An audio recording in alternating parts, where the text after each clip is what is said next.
আমরা যেটা বললাম, আমরা আজকে যেটা নিয়ে আলোচনা করব সেটা হলো আমাদের 1 number CVLM work effectively within Bangladesh TVET sector. মানে বাংলাদেশের টিভেট সেক্টরে আসলে কিভাবে ইফেক্টিভলি কাজ করতে হয় এবং এটার সাথে আনুষঙ্গিক যে বিষয়গুলো আছে এইসব জিনিসগুলো আজকে থেকে আমরা একটু জানার চেষ্টা করব। সো টিভেট জিনিসটা কি? টিভেটটা হলো technical and vocational education and training.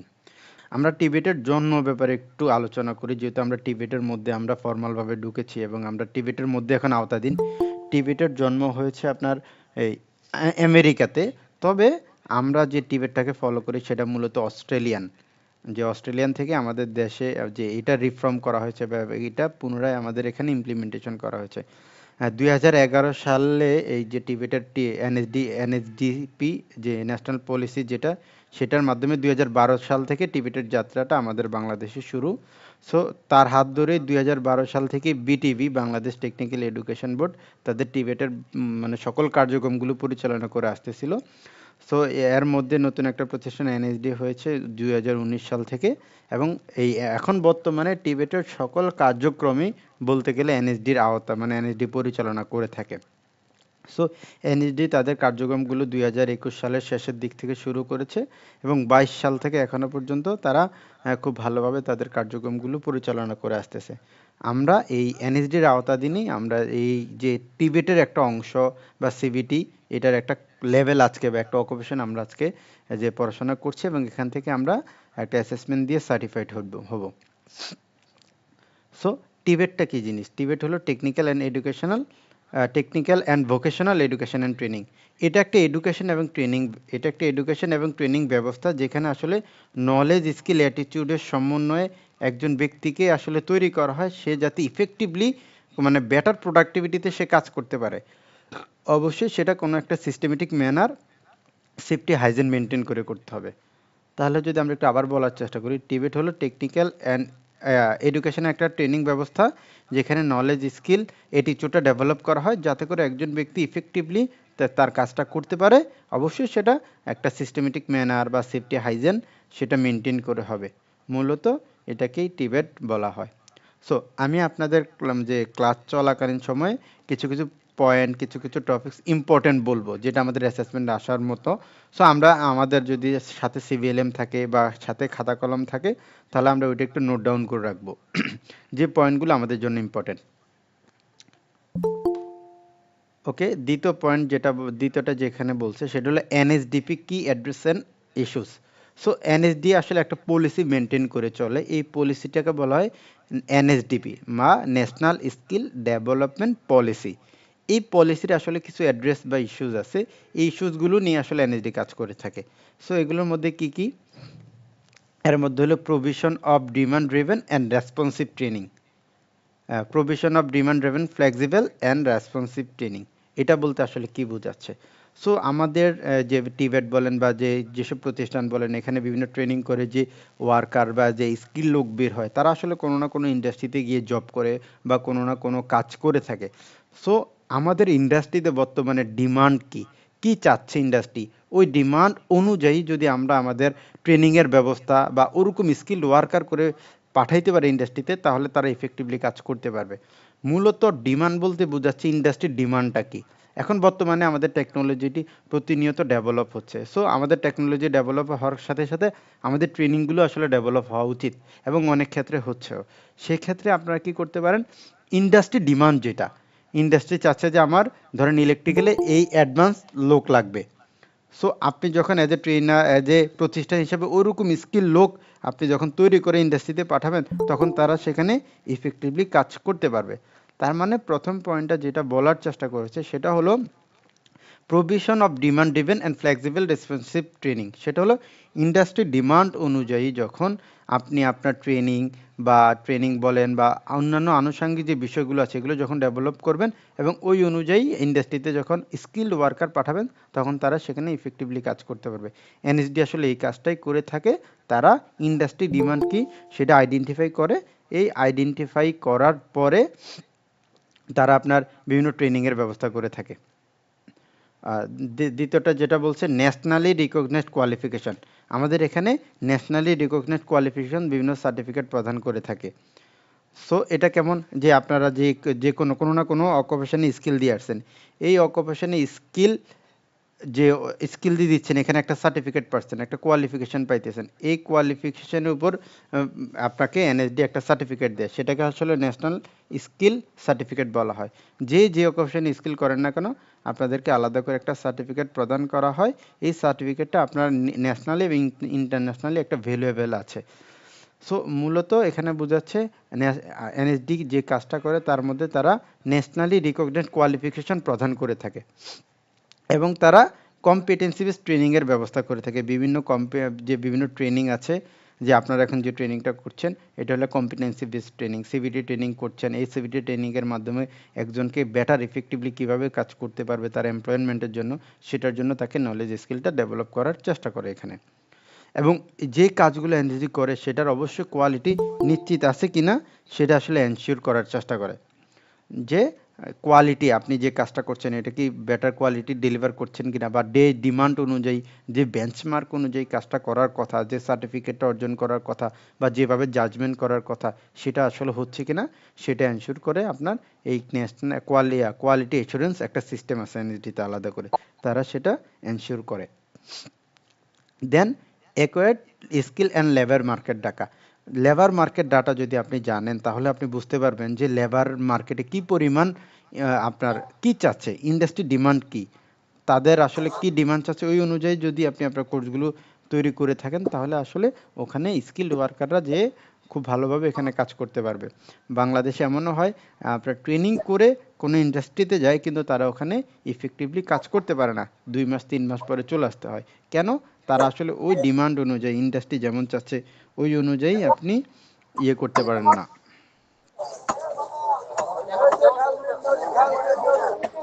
আমরা স্যার একটু মিউট করে রাখি এখানে যারা আছি, যদি কোনো কথা বলতে হয় আমরা একটু হ্যান্ড রেজ করবো বা আনমিউট করে কথা বলবো।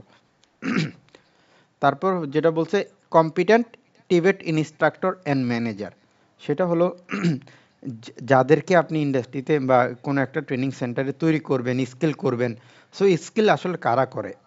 একজন ট্রেনার করে বা টিচার করে বা ইনস্ট্রাক্টর যারা আছে তারা করে। এখন তারা যদি ওই ব্যাপারে স্কিলড হয় তাহলে তো তারা তাদের স্টুডেন্টদেরকে তৈরি করতে পারবে। তার মানে প্রথমে ইনস্ট্রাক্টর যারা আছে, ম্যানেজার যারা আছে, টিচার যারা আছে তাদেরকে স্কিল হইতে হবে, তাদেরকে কম্পিটেন্ট হইতে হবে। এই পয়েন্টটা আসলে এটা বোঝানোর চেষ্টা করেছে। আগে আসলে ট্রেনার যারা, ইনস্ট্রাক্টর যারা, ম্যানেজার যারা তারা কম্পিটেন্ট হতে হবে এবং যেটা শিখাবে, যেটা ট্রেনিং করাবে ওই ব্যাপারে তার স্কিল হইতে হবে।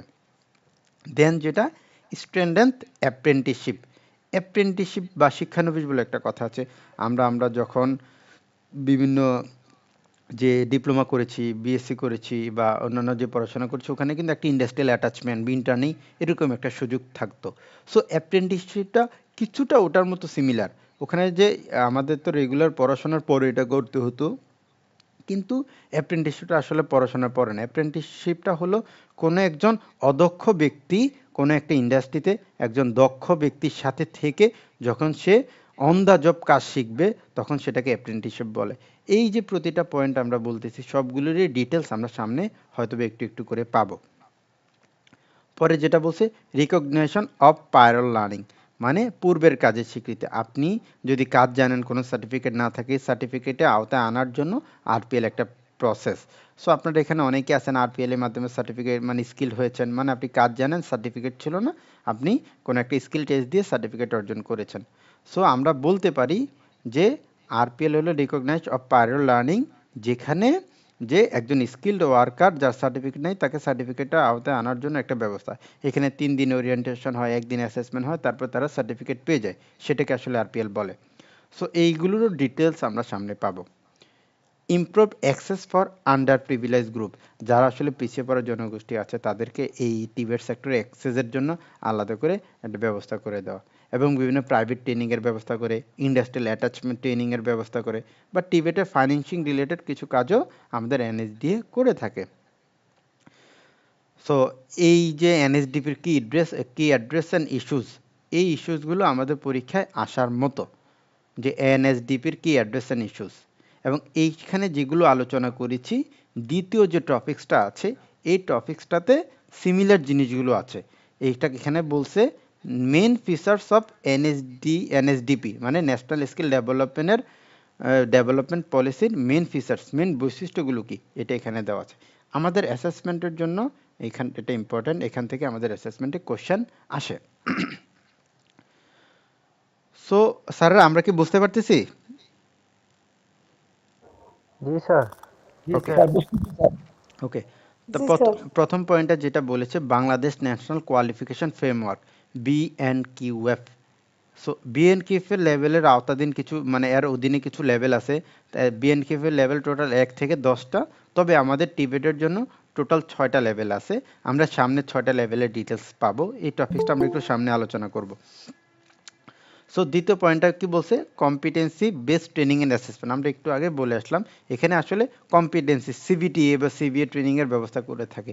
যখন আপনারা যারা আছেন এখানে সবাই কিন্তু ট্রেনার অ্যাসেসর হতে চাচ্ছেন, মানে আপনারা সিবিটিএন করছেন বা কেউ সিবিএ করছেন, তার মানে আপনারা এই ট্রেনিং এর মাধ্যমে নিজেকে আসলে স্কিল করছেন।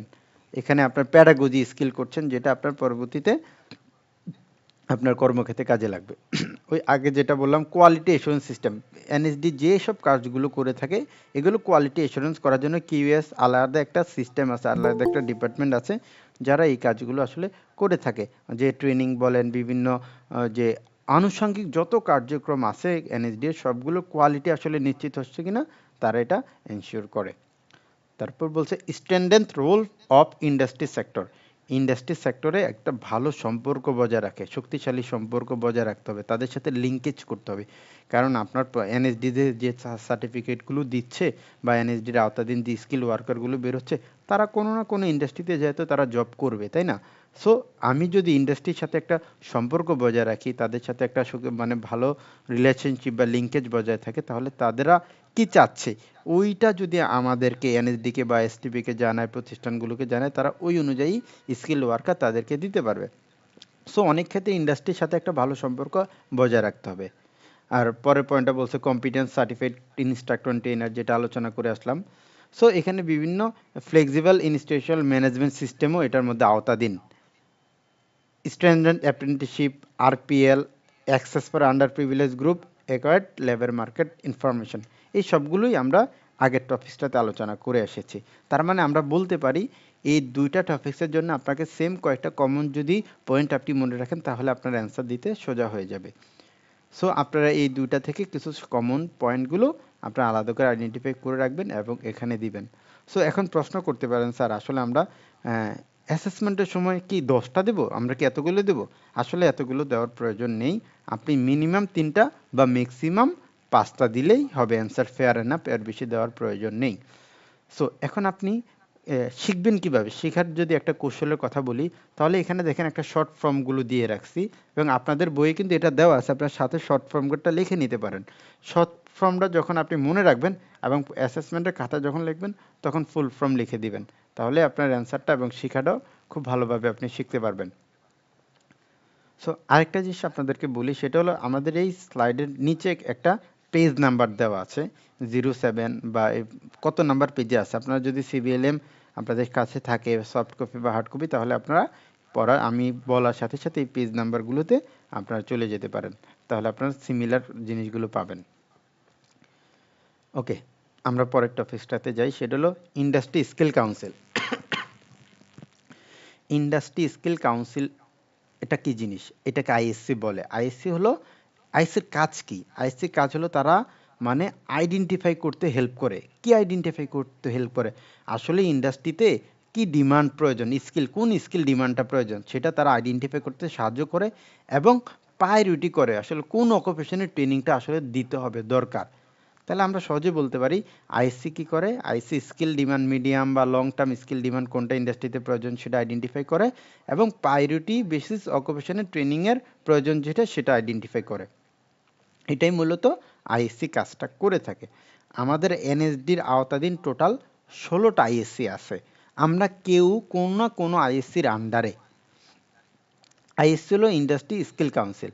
সো আমরা যদি বলি যে আমরা কেউ না কেউ কোনো না কোনো সেক্টরের অধীনে, কেমন, যেমন যারা ধরেন কম্পিউটার অপারেশন তারা আইসিটি সেক্টরের অধীনে, যারা মনে করেন যে আপনার ইলেকট্রিক্যাল তারা কনস্ট্রাকশনের অধীনে, যারা এসএমও তারা আরএনজি সেক্টরের অধীনে, ধরেন যারা আপনার কেয়ার গিভিং তারা ফর্মাল সেক্টরের অধীনে, তারপর যারা আরএসি তারা কনস্ট্রাকশন সেক্টরের অধীনে।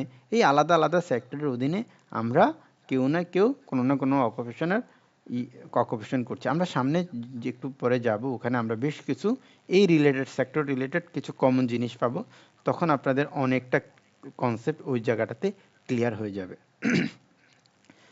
আমাদের জন্য ইম্পর্টেন্ট হলো BNQF, Bangladesh national qualification framework. এখানে টোটাল টিবেটের জন্য টোটাল আমাদের 6টা পয়েন্ট আছে। এই 6টা পয়েন্ট দেখেন এখানে দেওয়া আছে। আপনাদের সিভিএলএমে যেটা দেওয়া আছে, এই আমরা যে সিভিএলএমটা ব্যবহার করছি এটা 2012 সালের সিভিএলএম। সো এটা কিছুটা আপডেট হয়েছে, কিন্তু আপডেটেড কপি এখনো এনএসডি মানে পাবলিশ করেনি।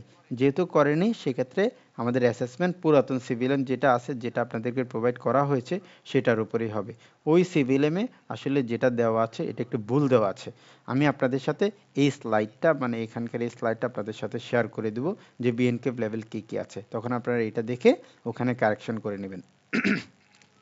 সো বিএনকেএফ এর লেভেল হলো টোটাল 6টা। প্রথমটা হলো আপনার প্রথম লেভেল বেসিক স্কিল্ড ওয়ার্কার, দ্বিতীয় level semi skilled worker, third level skilled worker, fourth level highly skilled worker, fifth level হলো আপনার সুপারভাইজার এবং 6 নম্বর লেভেলটা হলো মিড লেভেল ম্যানেজার বা সাব অ্যাসিস্ট্যান্ট ইঞ্জিনিয়ার। আমাদের এখান থেকে কোশ্চেন আসতে পারে, স্কিল ওয়ার্কার হইতে হইলে তোমাকে বিএনকেএফ কত নাম্বার লেভেলটা কমপ্লিট করতে হবে।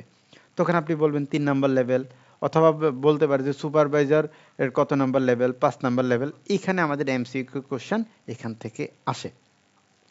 সো আমরা একটু দেখার চেষ্টা করব 1 নাম্বার লেভেল আসলে কি হয়। বেসিক স্কিল্ড ওয়ার্কার, এখানে আসলে তারা কোনো একজন সুপারভাইজারের অধীনে কাজ করে এবং তাদেরকে সামান্য রেসপন্সিবিলিটি দেওয়া হয়। বেসিক স্কিল ওয়ার্কার যারা, তারা অবশ্যই কোনো সুপারভাইজারের ডিরেক্ট অধীনে কাজ করবে এবং তাদেরকে লিমিটেড আপনার রেঞ্জ অফ রেসপন্সিবিলিটি দেওয়া হবে। আপনার 2 নাম্বার লেভেলে বলছে সেমি স্কিল্ড ওয়ার্কার, এখানে তারাও কোনো সুপারভাইজারের অধীনে কাজ করবে, তবে তারা তাদের দায়িত্বের মধ্যে কিছুটা ম্যানিপুলেশন করতে পারবে, কিছুটা চেঞ্জেস করতে পারবে। আর 3 নাম্বার লেভেল হলো স্কিল ওয়ার্কার, তারাও কোনো সুপারভাইজার অধীনে কাজ করবে, তবে ওখানে তারা মানে নিজেদের মতো করে কিছুটা কাজ করার সুযোগ পাবে, যে কোনো একটা টিমের সাথে কোনো একটা গ্রুপের কোঅর্ডিনেশনের সাথে তারা পার্টিসিপেট করে কাজ করতে পারবে।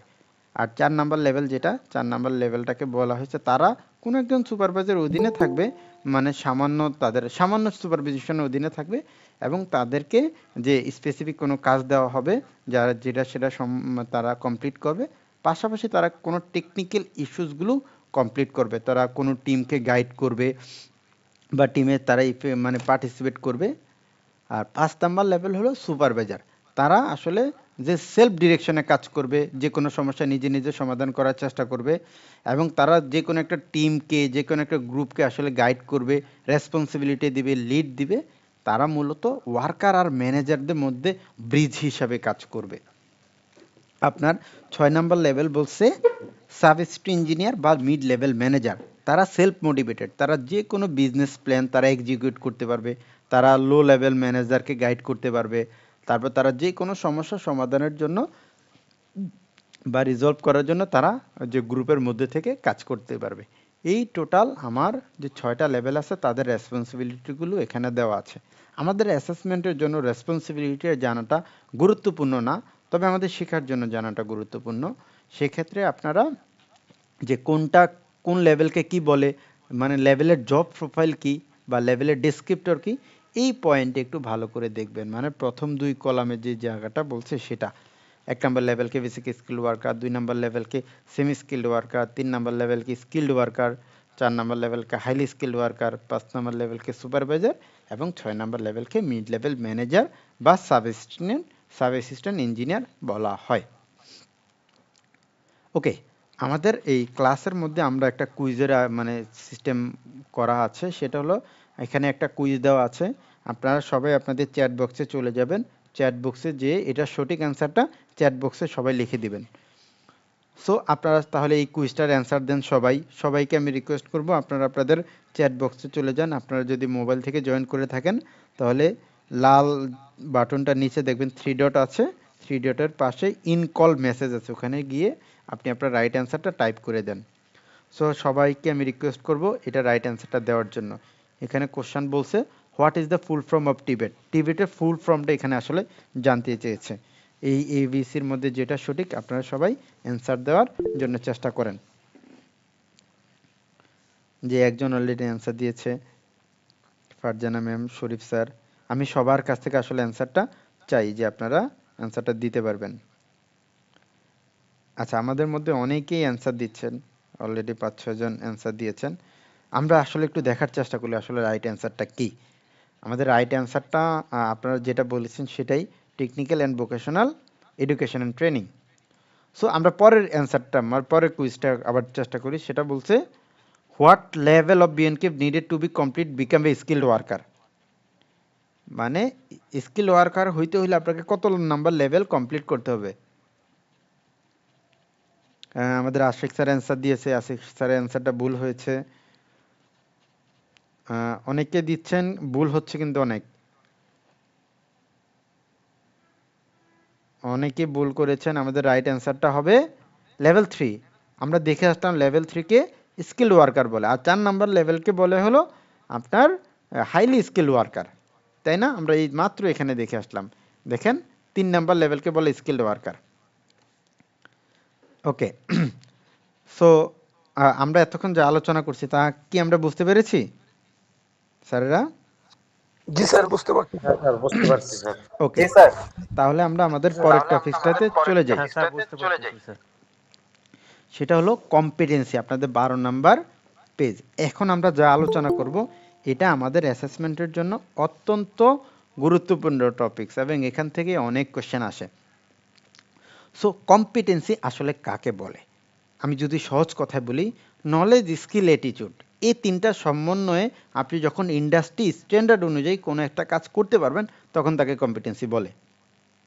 আমি যদি একটু আবার বলার চেষ্টা করি, নলেজ, স্কিল, অ্যাটিটিউডের সমন্বয়ে ইন্ডাস্ট্রি স্ট্যান্ডার্ড অনুযায়ী কোনো কাজ করতে পারাকে কম্পিটেন্সি বলে। বইয়ের ভাষায় যদি বলি, বইয়ের ভাষা বলছে যে মেজারেবল এবং observable knowledge, skill, attitude which are critical to successfully job performance. একই কথা, মেজারেবল বা অবজারেবল নলেজ, স্কিল, অ্যাটিটিউড, যেটা দ্বারা আপনি কোনো একটা ক্রিটিক্যাল কাজ কমপ্লিট করতে পারেন বা সম্পূর্ণ করতে পারেন। আর আমি যেটা বললাম, নলেজ, স্কিল, অ্যাটিটিউডের সমন্বয়ে ইন্ডাস্ট্রি স্ট্যান্ডার্ড অনুযায়ী কোনো কাজ করতে পারাকে কম্পিটেন্সি বলে। তার মানে এখানে কিন্তু আমরা তিনটা জিনিস পাইছি, যদি একটু বোঝার চেষ্টা করি। একটা পাইছি নলেজ, আরেকটা পাইছি স্কিল, আরেকটা পাইছি অ্যাটিটিউড, তাই না? তাহলে আমরা বলতে পারি কম্পিটেন্সি কম্পোনেন্ট হলো তিনটা: নলেজ, স্কিল, অ্যাটিটিউড।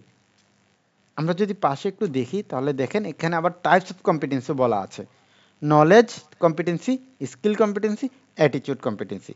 আমরা সংজ্ঞা থেকে যে তিনটা কম্পোনেন্ট পেয়েছি, এই কম্পোনেন্টের আদলে তিনটা টাইপ আছে: নলেজ কম্পিটেন্সিস, স্কিল কম্পিটেন্সিস, আর হলো attitude competencies. So knowledge competency কি? নলেজ কম্পিটেন্সি হলো আপনার থিওরিটিক্যাল আন্ডারস্ট্যান্ডিং, মানে কোনো একটা কাজের উপর থিওরিটিক্যাল বা প্র্যাকটিক্যাল আন্ডারস্ট্যান্ডিং লেভেলটা, জানাটা, মানে কতটুকু আপনি জানেন, ওই লেভেলটাকে বোঝানো হচ্ছে নলেজ কম্পিটেন্সি। সেটা হলো প্র্যাকটিক্যালি বা theoretically understand of the subject. কোনো একটা কাজের আপনার থিওরিক্যাল বা প্র্যাকটিক্যাল আন্ডারস্ট্যান্ডিংটা থাকা, বোঝার ক্ষমতা বা বুঝতে পারাটাকে নলেজ কম্পিটেন্সি বলে। স্কিল কম্পিটেন্সি কাকে বলে? স্কিল কম্পিটেন্সি হলো আপনি কোনো ক্যাপাসিটি টু পারফর্ম, মানে কোনো একটা কাজ পারফর্ম করা, হাতে কলমে করতে পারাটাকেই আসলে স্কিল কম্পিটেন্সি বলে। এটা আপনি ন্যাচারালিও শিখতে পারেন বা আপনি শিখেও, বা ন্যাচারালি আপনি করতে পারেন বা শিখেও করতে পারেন। মূলত এখানে স্কিল, করতে পারার দক্ষতাটাকে বোঝানো হয়েছে, মানে আপনি হাতে কলমে পারফর্ম করতে পারেন, ওই ক্যাপাসিটিটাকে আসলে স্কিল কম্পিটেন্সি বোঝানো হয়েছে। আর পরেরটা বলছে অ্যাটিটিউড কম্পিটেন্সি। অ্যাটিটিউড কম্পিটেন্সি বলতে বোঝাচ্ছে আপনি আসলে কাজটা কিভাবে করবেন। আপনাদের প্রতিটা কাজ করার জন্য একটা রাইট এবং সেফ ম্যানার আছে, আমাকে ওইটা মেনটেন করে কাজ করতে হবে। ধরেন আমি যদি একটা উদাহরণ দিই, আপনার একটা কাজে, ইলেকট্রিক্যাল কাজের প্রতি আপনার যথেষ্ট নলেজ আছে এবং ভালো আপনি কাজও করতে পারেন, নলেজও আছে, স্কিলও আছে। আপনার অ্যাটিটিউড একটু ঝামেলা আছে। কেমন?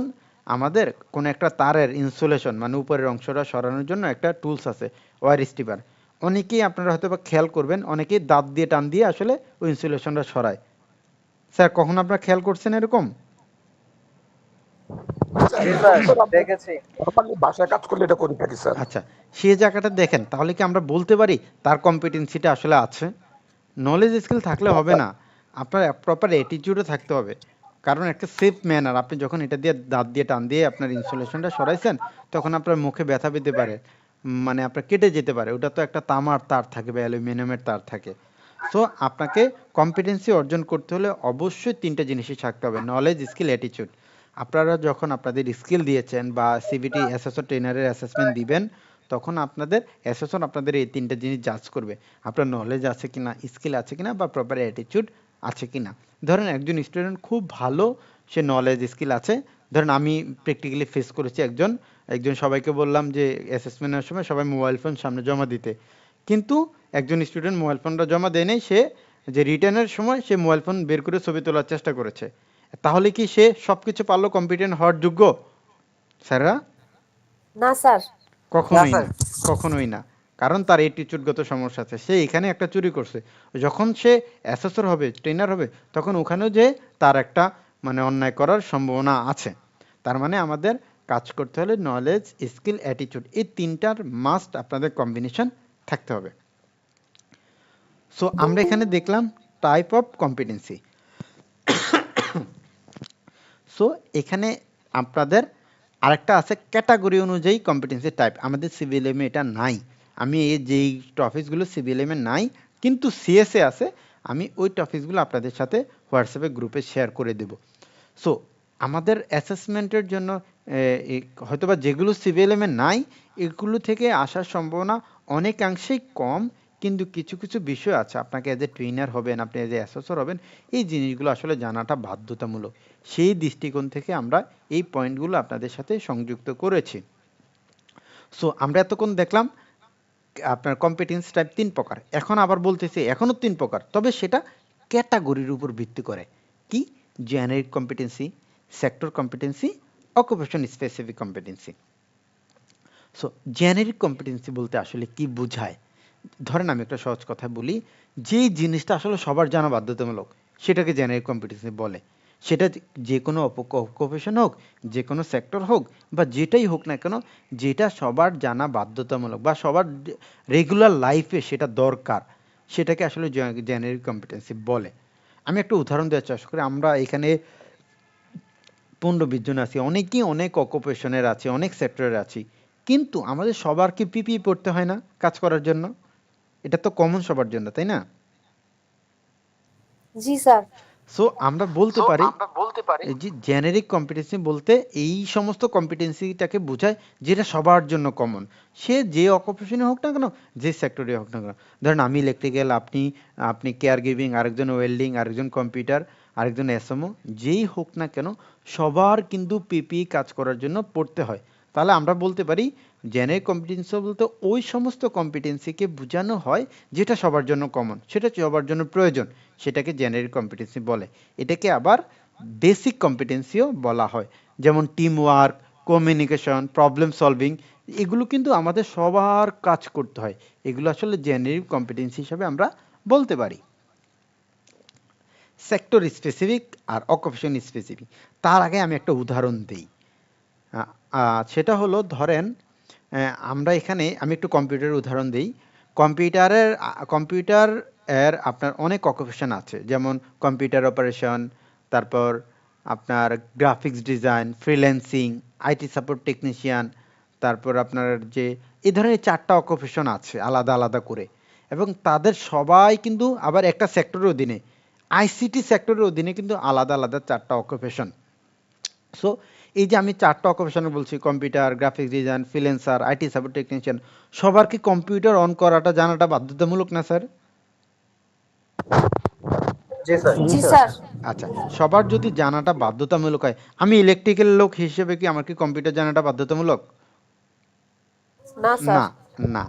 সেক্ষেত্রে আমরা বলতে পারি একটা সেক্টরের অধীনে সব সব অকুপেশনের জন্য যেই জিনিসটা জানা বাধ্যতামূলক বা কমন, সেটাকে আমরা সেক্টর স্পেসিফিক কম্পিটেন্সি বলতে পারি।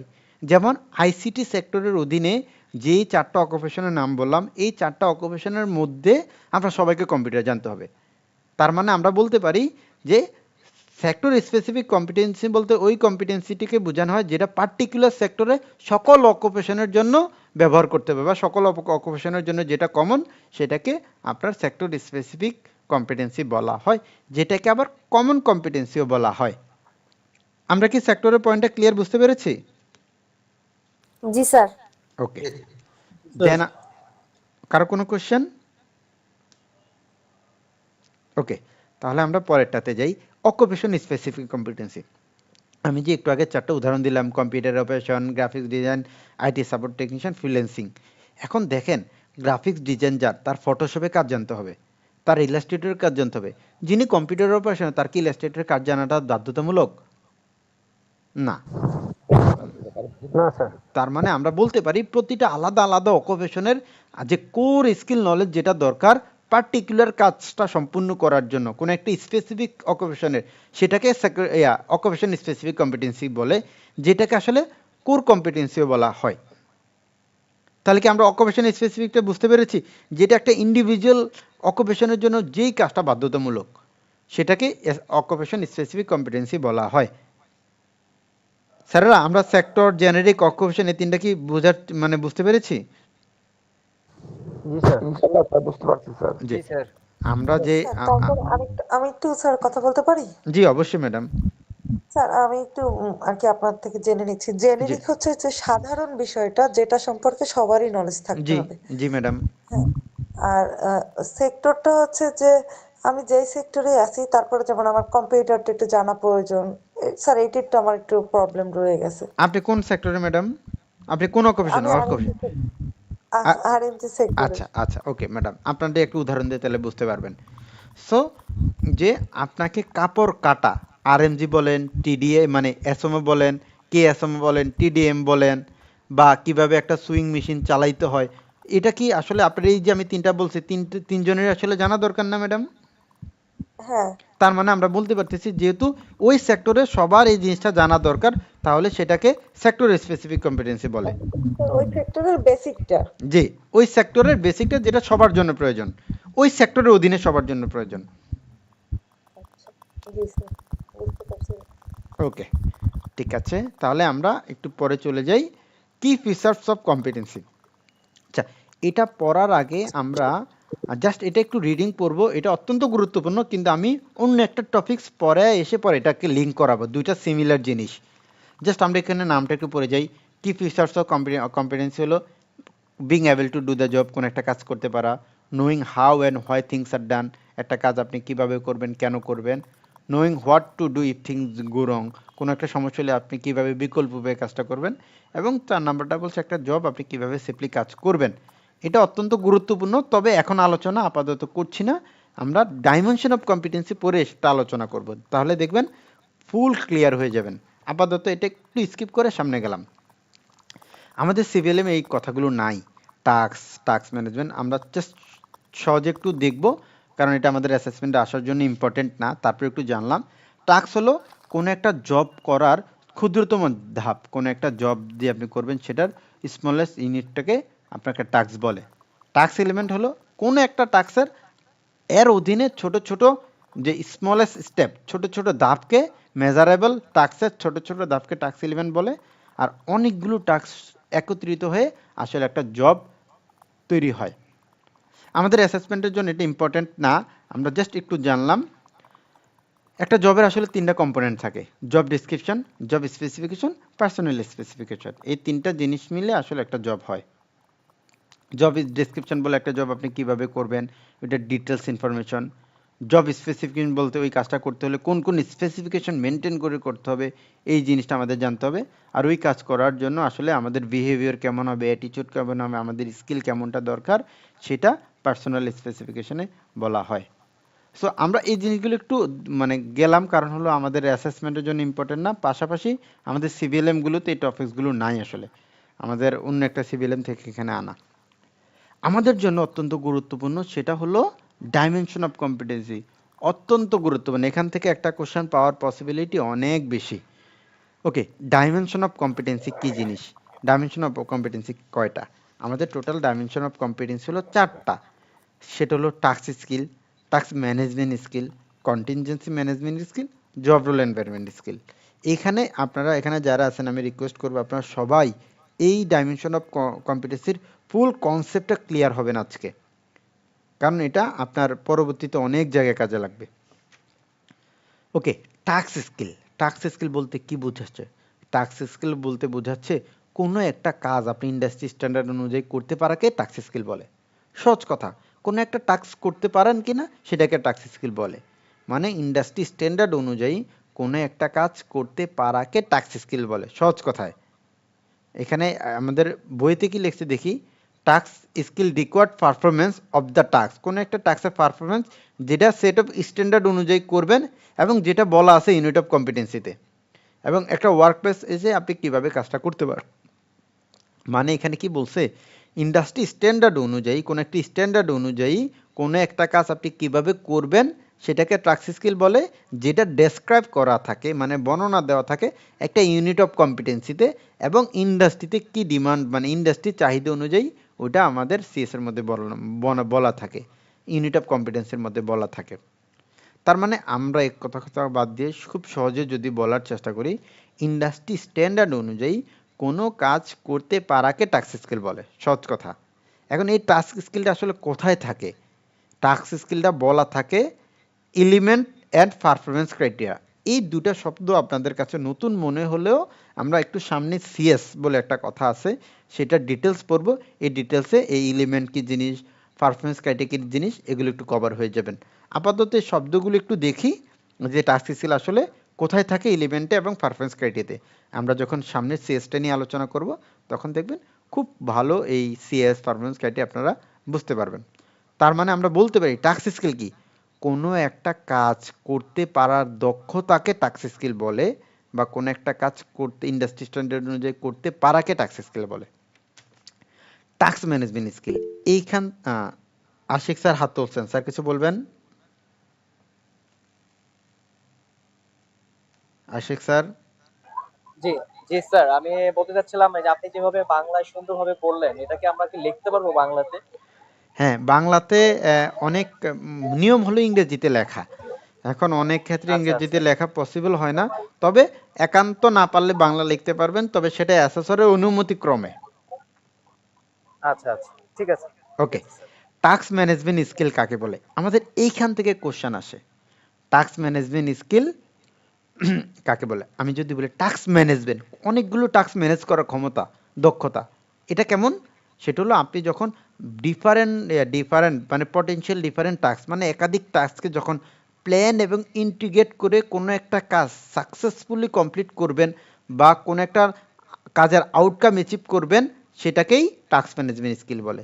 তাহলে আমরা বলতে পারি একাধিক পটেনশিয়াল ডিফারেন্স টাস্ককে প্ল্যান এবং ইন্টিগ্রেট করে কোনো একটা কাজ কোনো একটা আউটকাম সাকসেসফুলি অ্যাচিভ করা বা কমপ্লিট করাকেই টাস্ক ম্যানেজমেন্ট স্কিল বলে। টাস্ক ম্যানেজমেন্ট স্কিলে আবার এটাও বলতে পারি managing multiple task at a same time, মানে আপনি যদি একাধিক কাজকে একই সময়ে প্ল্যান ইন্টিগ্রেট করে করতে পারেন এবং কোনো একটা জব সাকসেসফুলি কমপ্লিট করতে পারেন, সেটাকে টাস্ক ম্যানেজমেন্ট স্কিল বলে। আপনারা একটু খেয়াল করবেন এই প্রেজেন্টেশনে বা এই স্লাইডে কতগুলো পয়েন্ট আছে কিন্তু কালার করা, তাই না? যে অনেক কালার করা বা বোল্ড করা, এটার অর্থ হলো এই টপিকসটার মধ্যে এই ওয়ার্ডটা, এই সেন্টেন্সটা হলো কিওয়ার্ড, প্রধান শব্দ। সো আমরা যখন অ্যাসেসমেন্টে বসবো তখন আমরা যদি এই মেন কিওয়ার্ডটা অ্যাসেসর খুঁজবে আপনার এখানে এই জিনিসটা আছে কিনা, আপনি বুঝেন কিনা, তখন যদি আপনি এটা লিখতে পারেন তাহলে আপনি ফুল মার্কস পাওয়ার পসিবিলিটি বেশি। মানে মূল কথা যেটা সেটাও যদি কেউ লিখে দিতে পারেন সেটা আপনার জন্য যে একটা পজিটিভ দিক হিসেবে হবে। ফারজানা ম্যাডাম হাত তুলছেন, কিছু বলবেন? স্যার আসসালামু আলাইকুম। জি, ওয়ালাইকুম আসসালাম। স্যার আমি একটু বলতে চাচ্ছিলাম এটা মেবি আপনার নিজস্ব করা স্লাইড। জি ম্যাডাম। আচ্ছা এগুলা কি প্রোভাইড করা হবে? আপাতত না। আচ্ছা আপাতত না, আচ্ছা তাহলে উম, কি পরে দেওয়া হবে? ম্যাডাম আমি একটু বলি, এই যে যে হ্যাঁ হ্যাঁ, কথাগুলো এখানে আছে সেম আচ্ছা কথাগুলো বইয়েতে আছে, জাস্ট আপনাদের পড়ার সুবিধার্থে এটা স্লাইডে তৈরি করা আছে। কারণ সিভিএলএম এ তো অনেক লেখা আছে, এতগুলো জি লেখা জি ধরে জি। ধরে পড়লে আপনাদের ফোকাসটা অন্য জায়গায় চলে যাবে। সো স্লাইডটা তৈরি করা হয়েছে এই জন্য যাতে আমরা গুরুত্বপূর্ণ যেগুলো আমাদের জানা দরকার সেগুলো একটা স্লাইডের মধ্যে নেওয়া আছে। একটা ওয়ার্ডও বা একটা দাড়ি কমও এখানে সিভিএলএম থেকে চেঞ্জ নাই, না ঠিক আছে, এখন সিভিলিয়ামে তো আসলে অনেক ব্রিফ আকারে লেখা, তো এখানে তো শর্ট করে লেখা, এই জন্য বলা যে এটা আপনি প্রোভাইড করবেন কিনা। হ্যাঁ, পাশাপাশি ম্যাডাম আপনারা যাতে সিভিলিয়াম যেহেতু অনেক লেখা, এই লেখা কমানোর জন্য কিন্তু আমি মার্ক করা একটা সিভিলিয়াম আপনাদেরকে দিয়েছি, আপনাকে খেয়াল করেছেন কিনা? হ্যাঁ, আমি যেখানে এই যে ইয়া পেয়েছিলাম আর দুটা জিপ করা হ্যাঁ, ফাইল এখানে হ্যাঁ, এখানে মার্ক লেখা আছে, মানে আমি জি জি যে প্রিভিয়াস পয়েন্টগুলো মার্ক। আমাদের যে পয়েন্টগুলো আমাদের জন্য ইম্পর্টেন্ট অ্যাসেসমেন্টের জন্য ওই পয়েন্টগুলো মার্ক করে দিছি। এখন দেখবেন এই স্লাইডগুলো আসলে ওই পয়েন্টগুলোই আছে। আচ্ছা আমরা কিন্তু স্যার, আপনি যেটা ওই যে লিংক আমাদের ইয়াতে দিয়েছেন গুগল ড্রাইভে, জি, তার মধ্যে দুইটা ফোল্ডার ছিল, একটা ছিল ফ্রেশ এনএসডিএস সিবিএলএম আর আর একটা একটা মার্ক, ছিল প্রিভিয়াস মার্ক। হ্যাঁ, এই দুইটার মধ্যে পার্থক্যটা? দুইটা সেম জিনিস, একটা হলো ফ্রেশ আপনি প্রিন্ট দেওয়ার জন্য দিয়েছি, আরেকটা হলো আপনি মার্ক করাটা দেখে দেখে পড়বেন যেটা আমাদের জন্য ইম্পর্টেন্ট। আচ্ছা আচ্ছা, তাহলে স্যার মার্ক করাটা প্রিন্ট করলে ভালো হয় না?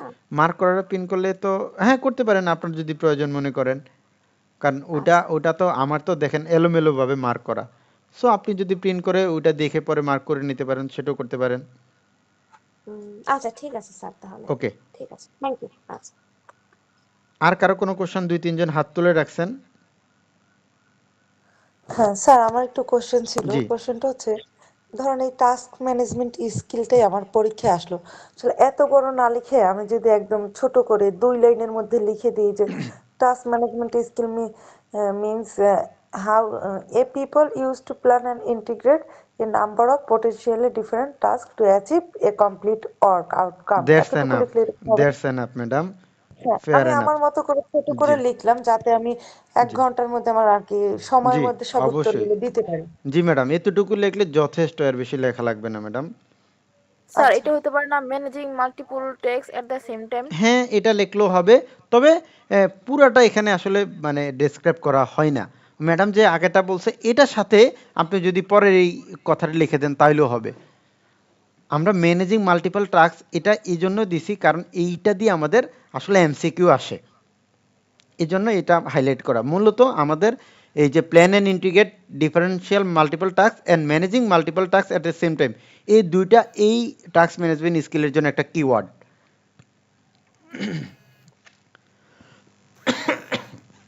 বুঝাইতে পারছি স্যার? জি জিয়াউল স্যার। স্যার হাত তুলছেন, কিছু বলবেন?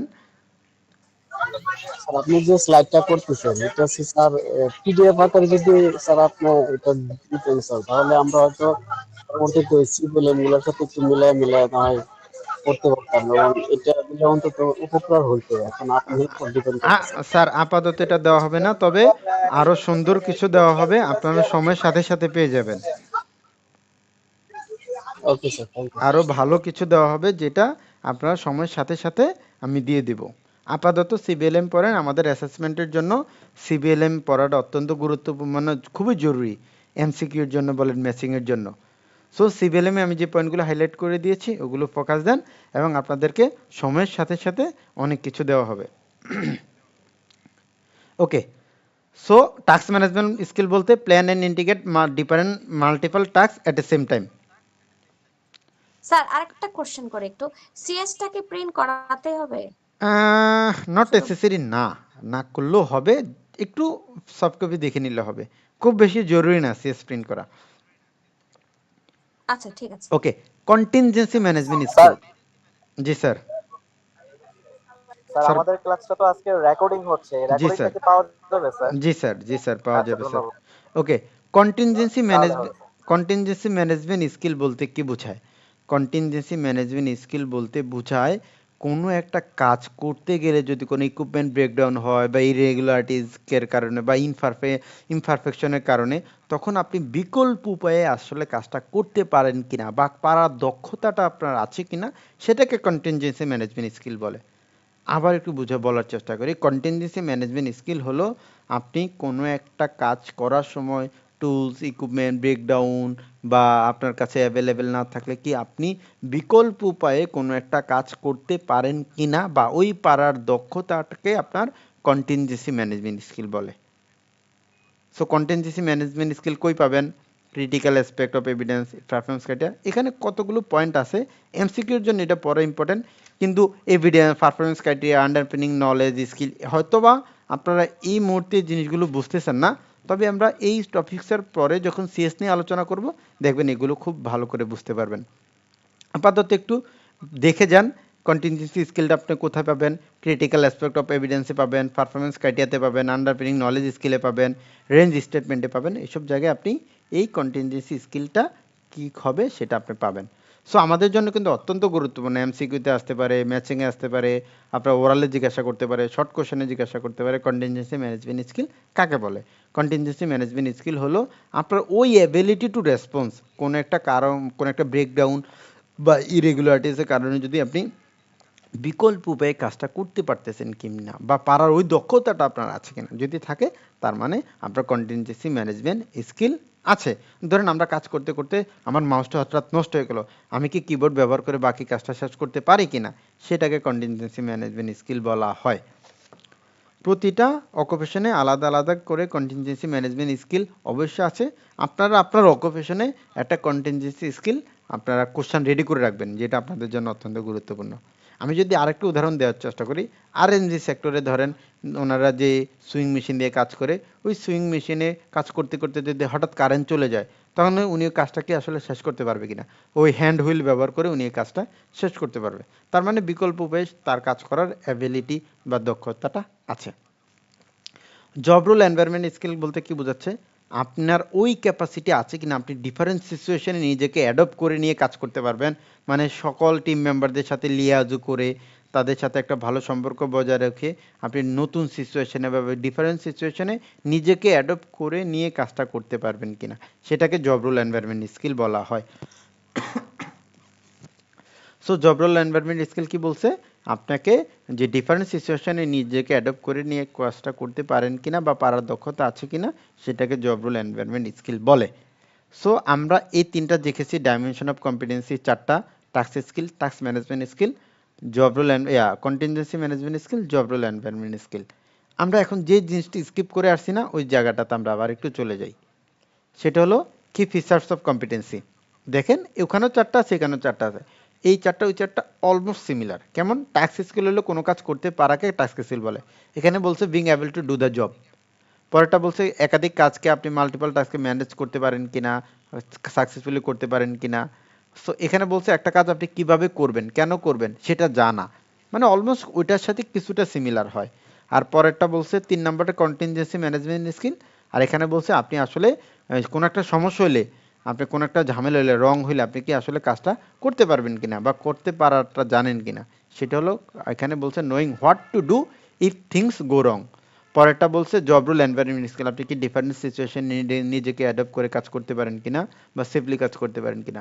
এখানে 4 নম্বর পয়েন্ট যেটা বলছে having the right approach to do a job properly এবং সেফলি, কোন একটা জব আপনি আসলে সেফলি কাজ করতে পারেন কিনা সেটা এখানে বলা হয়েছে। সো এই যে কি ফিচার্স অফ কম্পিটেন্সি, এটা সবার ঠোঁটস্থ থাকবে, মানে একবার মুখস্থ না, ঠোঁটস্থ, যাতে ঠোঁটের আগায় থাকে। আমাদের এটা অ্যাসেসমেন্টে আসার জন্য অত্যন্ত গুরুত্বপূর্ণ। আচ্ছা স্যার, আমি একটু কথা বলতে চাচ্ছি। জি স্যার, বলেন স্যার। আচ্ছা স্যার, এই যে কি ফিচার অফ দ্য কম্পিটেন্সি, ঠিক আছে, এটা যদি মনে করেন যে মাল্টিপল চয়েসে যদি দিল, যেমন এই পাশে ডান পাশে এই এই বাম পাশে লেখা আছে এই টাস্ক ম্যানেজমেন্ট স্কিল, ঠিক আছে, না এরকম আসবে আর না, এখানে কিবোর্ডের আসবে না স্যার, এই যে আর না, এখানে যে যেমন এই যে এই কিবোর্ডের যে ইয়ার এই কি ফিচারের যেটা আছে, এইটাই তো আমার ওই ডাইমেনশন অফ কম্পিটেন্সির মূল জিনিসটাই তো এটা মূল থিমটা এখানে আছে। জি স্যার। না।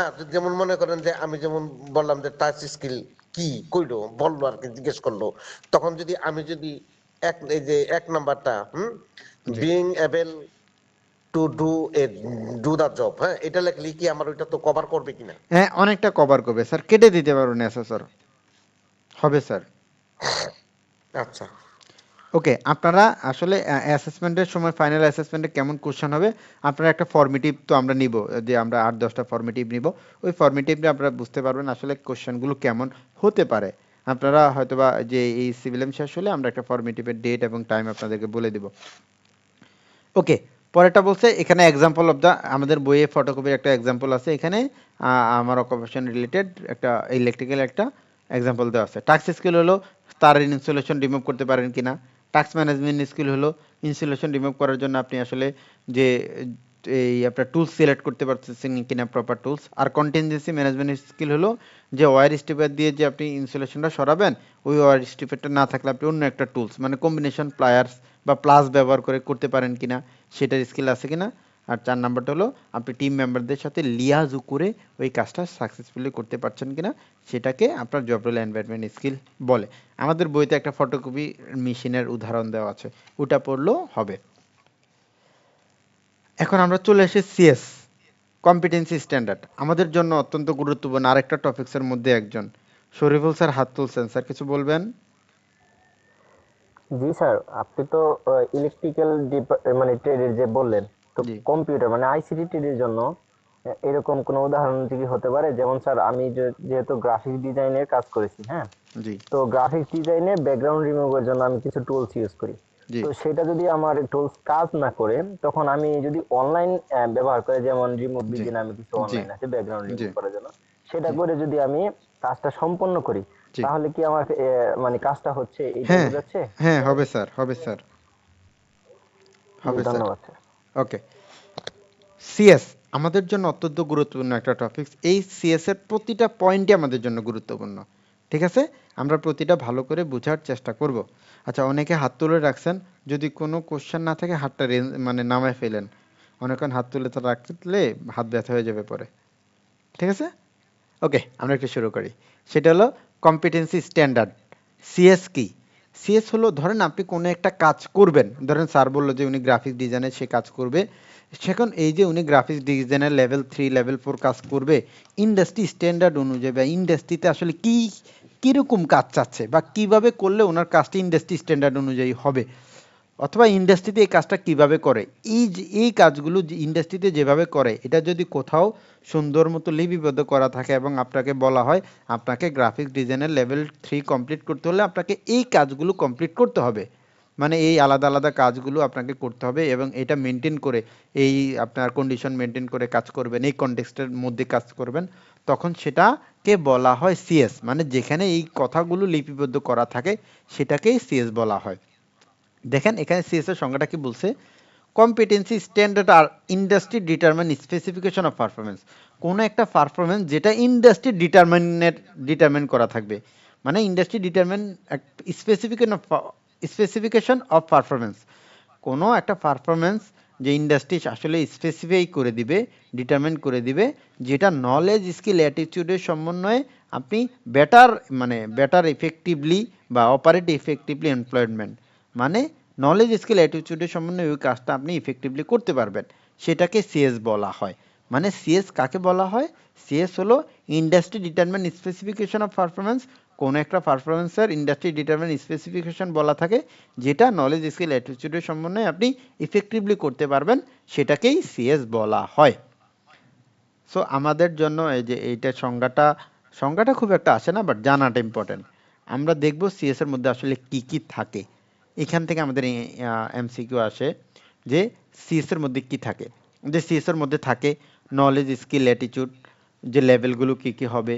সো আপনারা সবাই যার যার অকুপেশনের সিএস ডাউনলোড করে নেবেন। আমি আপনাদের গ্রুপে একটা ভিডিও দিয়ে দিব, ওই ভিডিওতে কিভাবে সিএস ডাউনলোড করতে হয় আপনারা দেখে সিএসটা ডাউনলোড করবেন এবং সবাই সিএসটা একটু স্টাডি করবেন, দেখবেন, একটু চোখ বুলাবেন এখানে কি আছে, কি করতে বলছে এটা একটু দেখে নেবেন।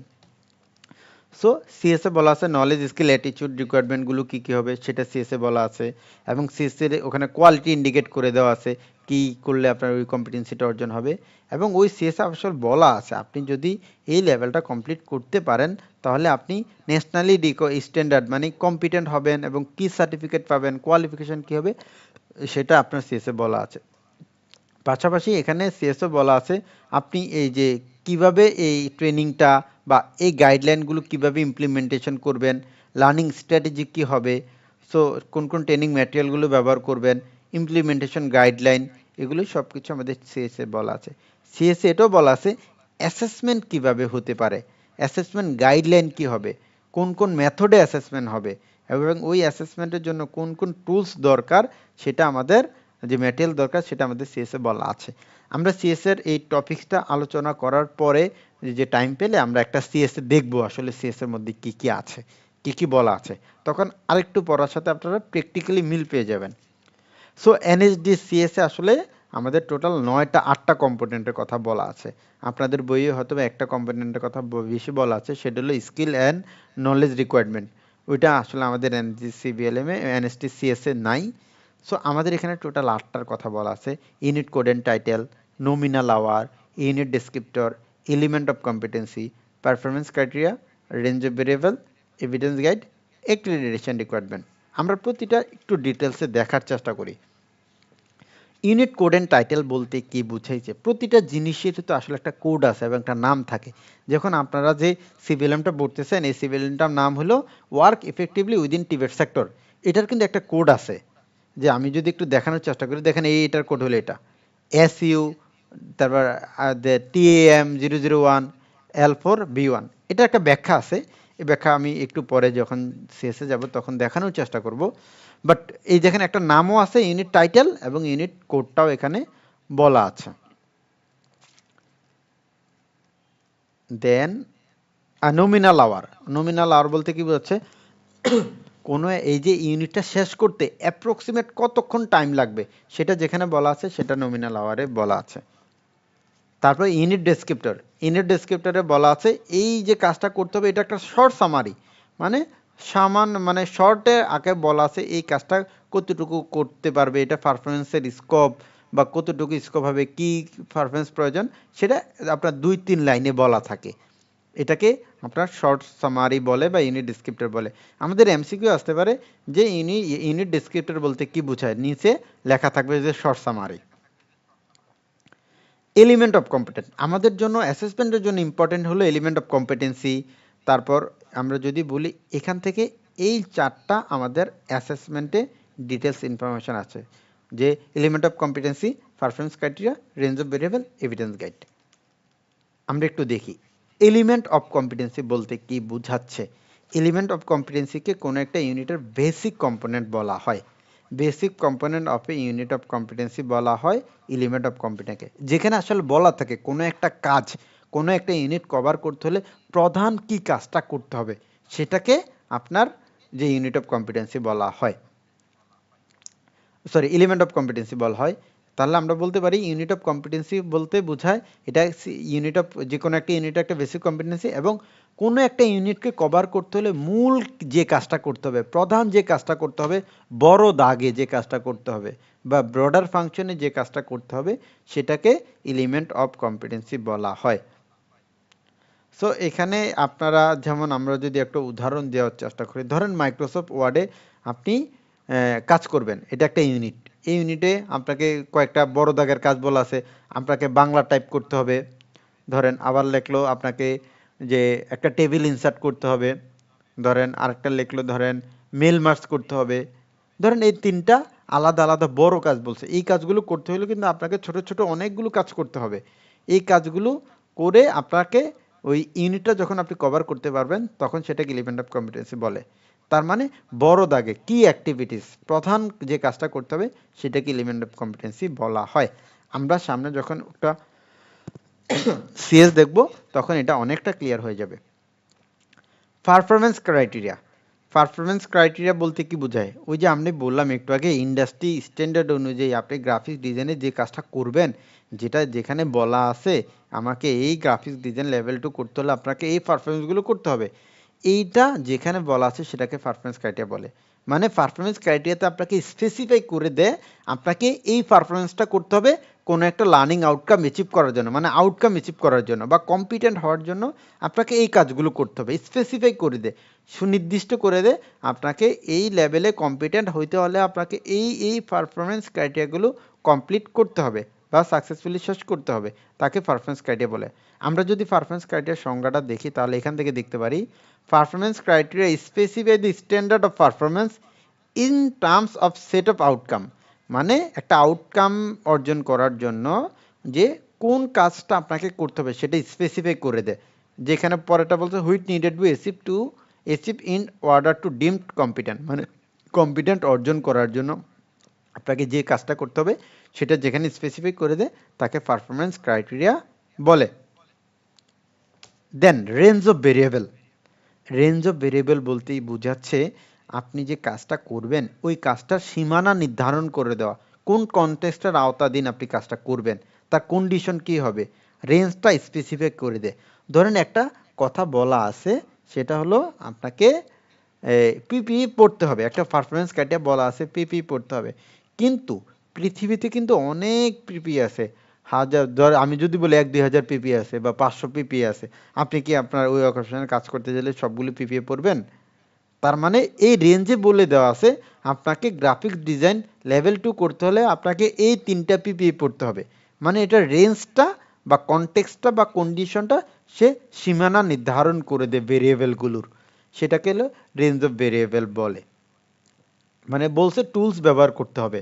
ধরেন আপনি একটা ওয়েল্ডিং বা আরএসসিতে কাজ করতে হলে একটা টুলস ব্যবহার করতে হবে বা কালেক্ট টুলস, কিন্তু পৃথিবীতে অনেক ধরনের টুলস আছে, আপনার কাজের জন্য অনেক টুলস, আপনি আসলে ওই লেভেলের কাজ করার জন্য কোন টুলস দরকার সেটা হলো আপনার রেঞ্জ অফ ভেরিয়েবলে স্পেসিফাই করে দেওয়া আছে, রেঞ্জটা সুনির্দিষ্ট করে দেয়। তাহলে এর মধ্যে আসলে কি কি থাকতে পারে রেঞ্জ অফ ভেরিয়েবলে?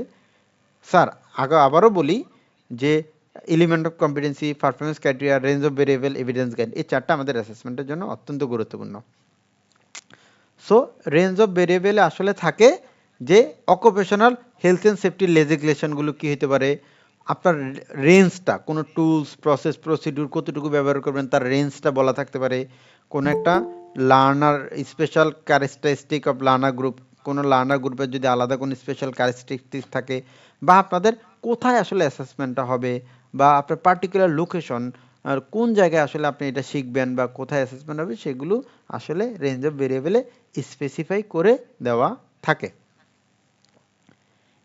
এভিডেন্স গাইড আরেকটা গুরুত্বপূর্ণ কোশ্চেন, যে এভিডেন্স গাইড হলো আপনি যে সিএসটা যে কিভাবে আসলে, যে এখানে একটা গাইডেন্স প্রদান করে আপনাদের ইন্টারপ্রিটেশন বা অ্যাসেসমেন্টটা কিভাবে হবে, অ্যাসেসমেন্টের জন্য কোন কোন এভিডেন্স দরকার সেটার জন্য একটা গাইডেন্স প্রদান করে থাকে, সেটাকে এভিডেন্স গাইড বলে। আমরা বলতে পারি evidence guide provide guidance to the interpretation of assessment, মানে কোনো একটা ইউনিট অফ কম্পিটেন্সির অ্যাসেসমেন্ট বা ইন্টারপ্রিটেশনের জন্য যে গাইডেন্স প্রদান করে থাকে তাকে এভিডেন্স গাইড বলে। এভিডেন্স গাইডের মধ্যে অনেক কিছু থাকে, আন্ডারপিনিং নলেজ, স্কিল, অ্যাটিটিউড থাকে, তারপর ক্রিটিক্যাল অ্যাসপেক্ট থাকে, রিলেশনশিপ, অন্য ইউনিটের সাথে রিলেশনশিপ থাকে, কি কি এভিডেন্স দরকার সেটা থাকে। সো আমাদের এভিডেন্স গাইডের কম্পোনেন্ট আসলে টোটাল 7টা আমাদের অ্যাজ পার সিএস ওয়াইজ। যে রাবিয়া বসরি ম্যাডাম হাত তুলছেন, ফারজানা তাসনিম কিছু বলবেন ম্যাডাম? হ্যাঁ স্যার, আমি বলতে চাচ্ছিলাম আমরা যে এই যে component of CS G CS এর যে কম্পোনেন্ট গুলো দেখতেছি, জি এগুলো স্যার আর কি সংজ্ঞা প্লাস এবং প্রতিটা কম্পোনেন্টের যে আবার আলাদা আলাদা যে আবার ভাগ কম্পোনেন্ট আছে, কোনটার কি কাজ, এগুলো সবই পড়া লাগবে। জি সিএস এর আসলে প্রতিটা জিনিসের ব্যাপারে আপনার ক্লিয়ার কনসেপ্ট থাকতে হবে। আচ্ছা, বুঝতে পারছি স্যার। ওকে, তারপর যেটা বলছে সিএসআর কম্পোনেন্ট হলো টোটাল 7টা।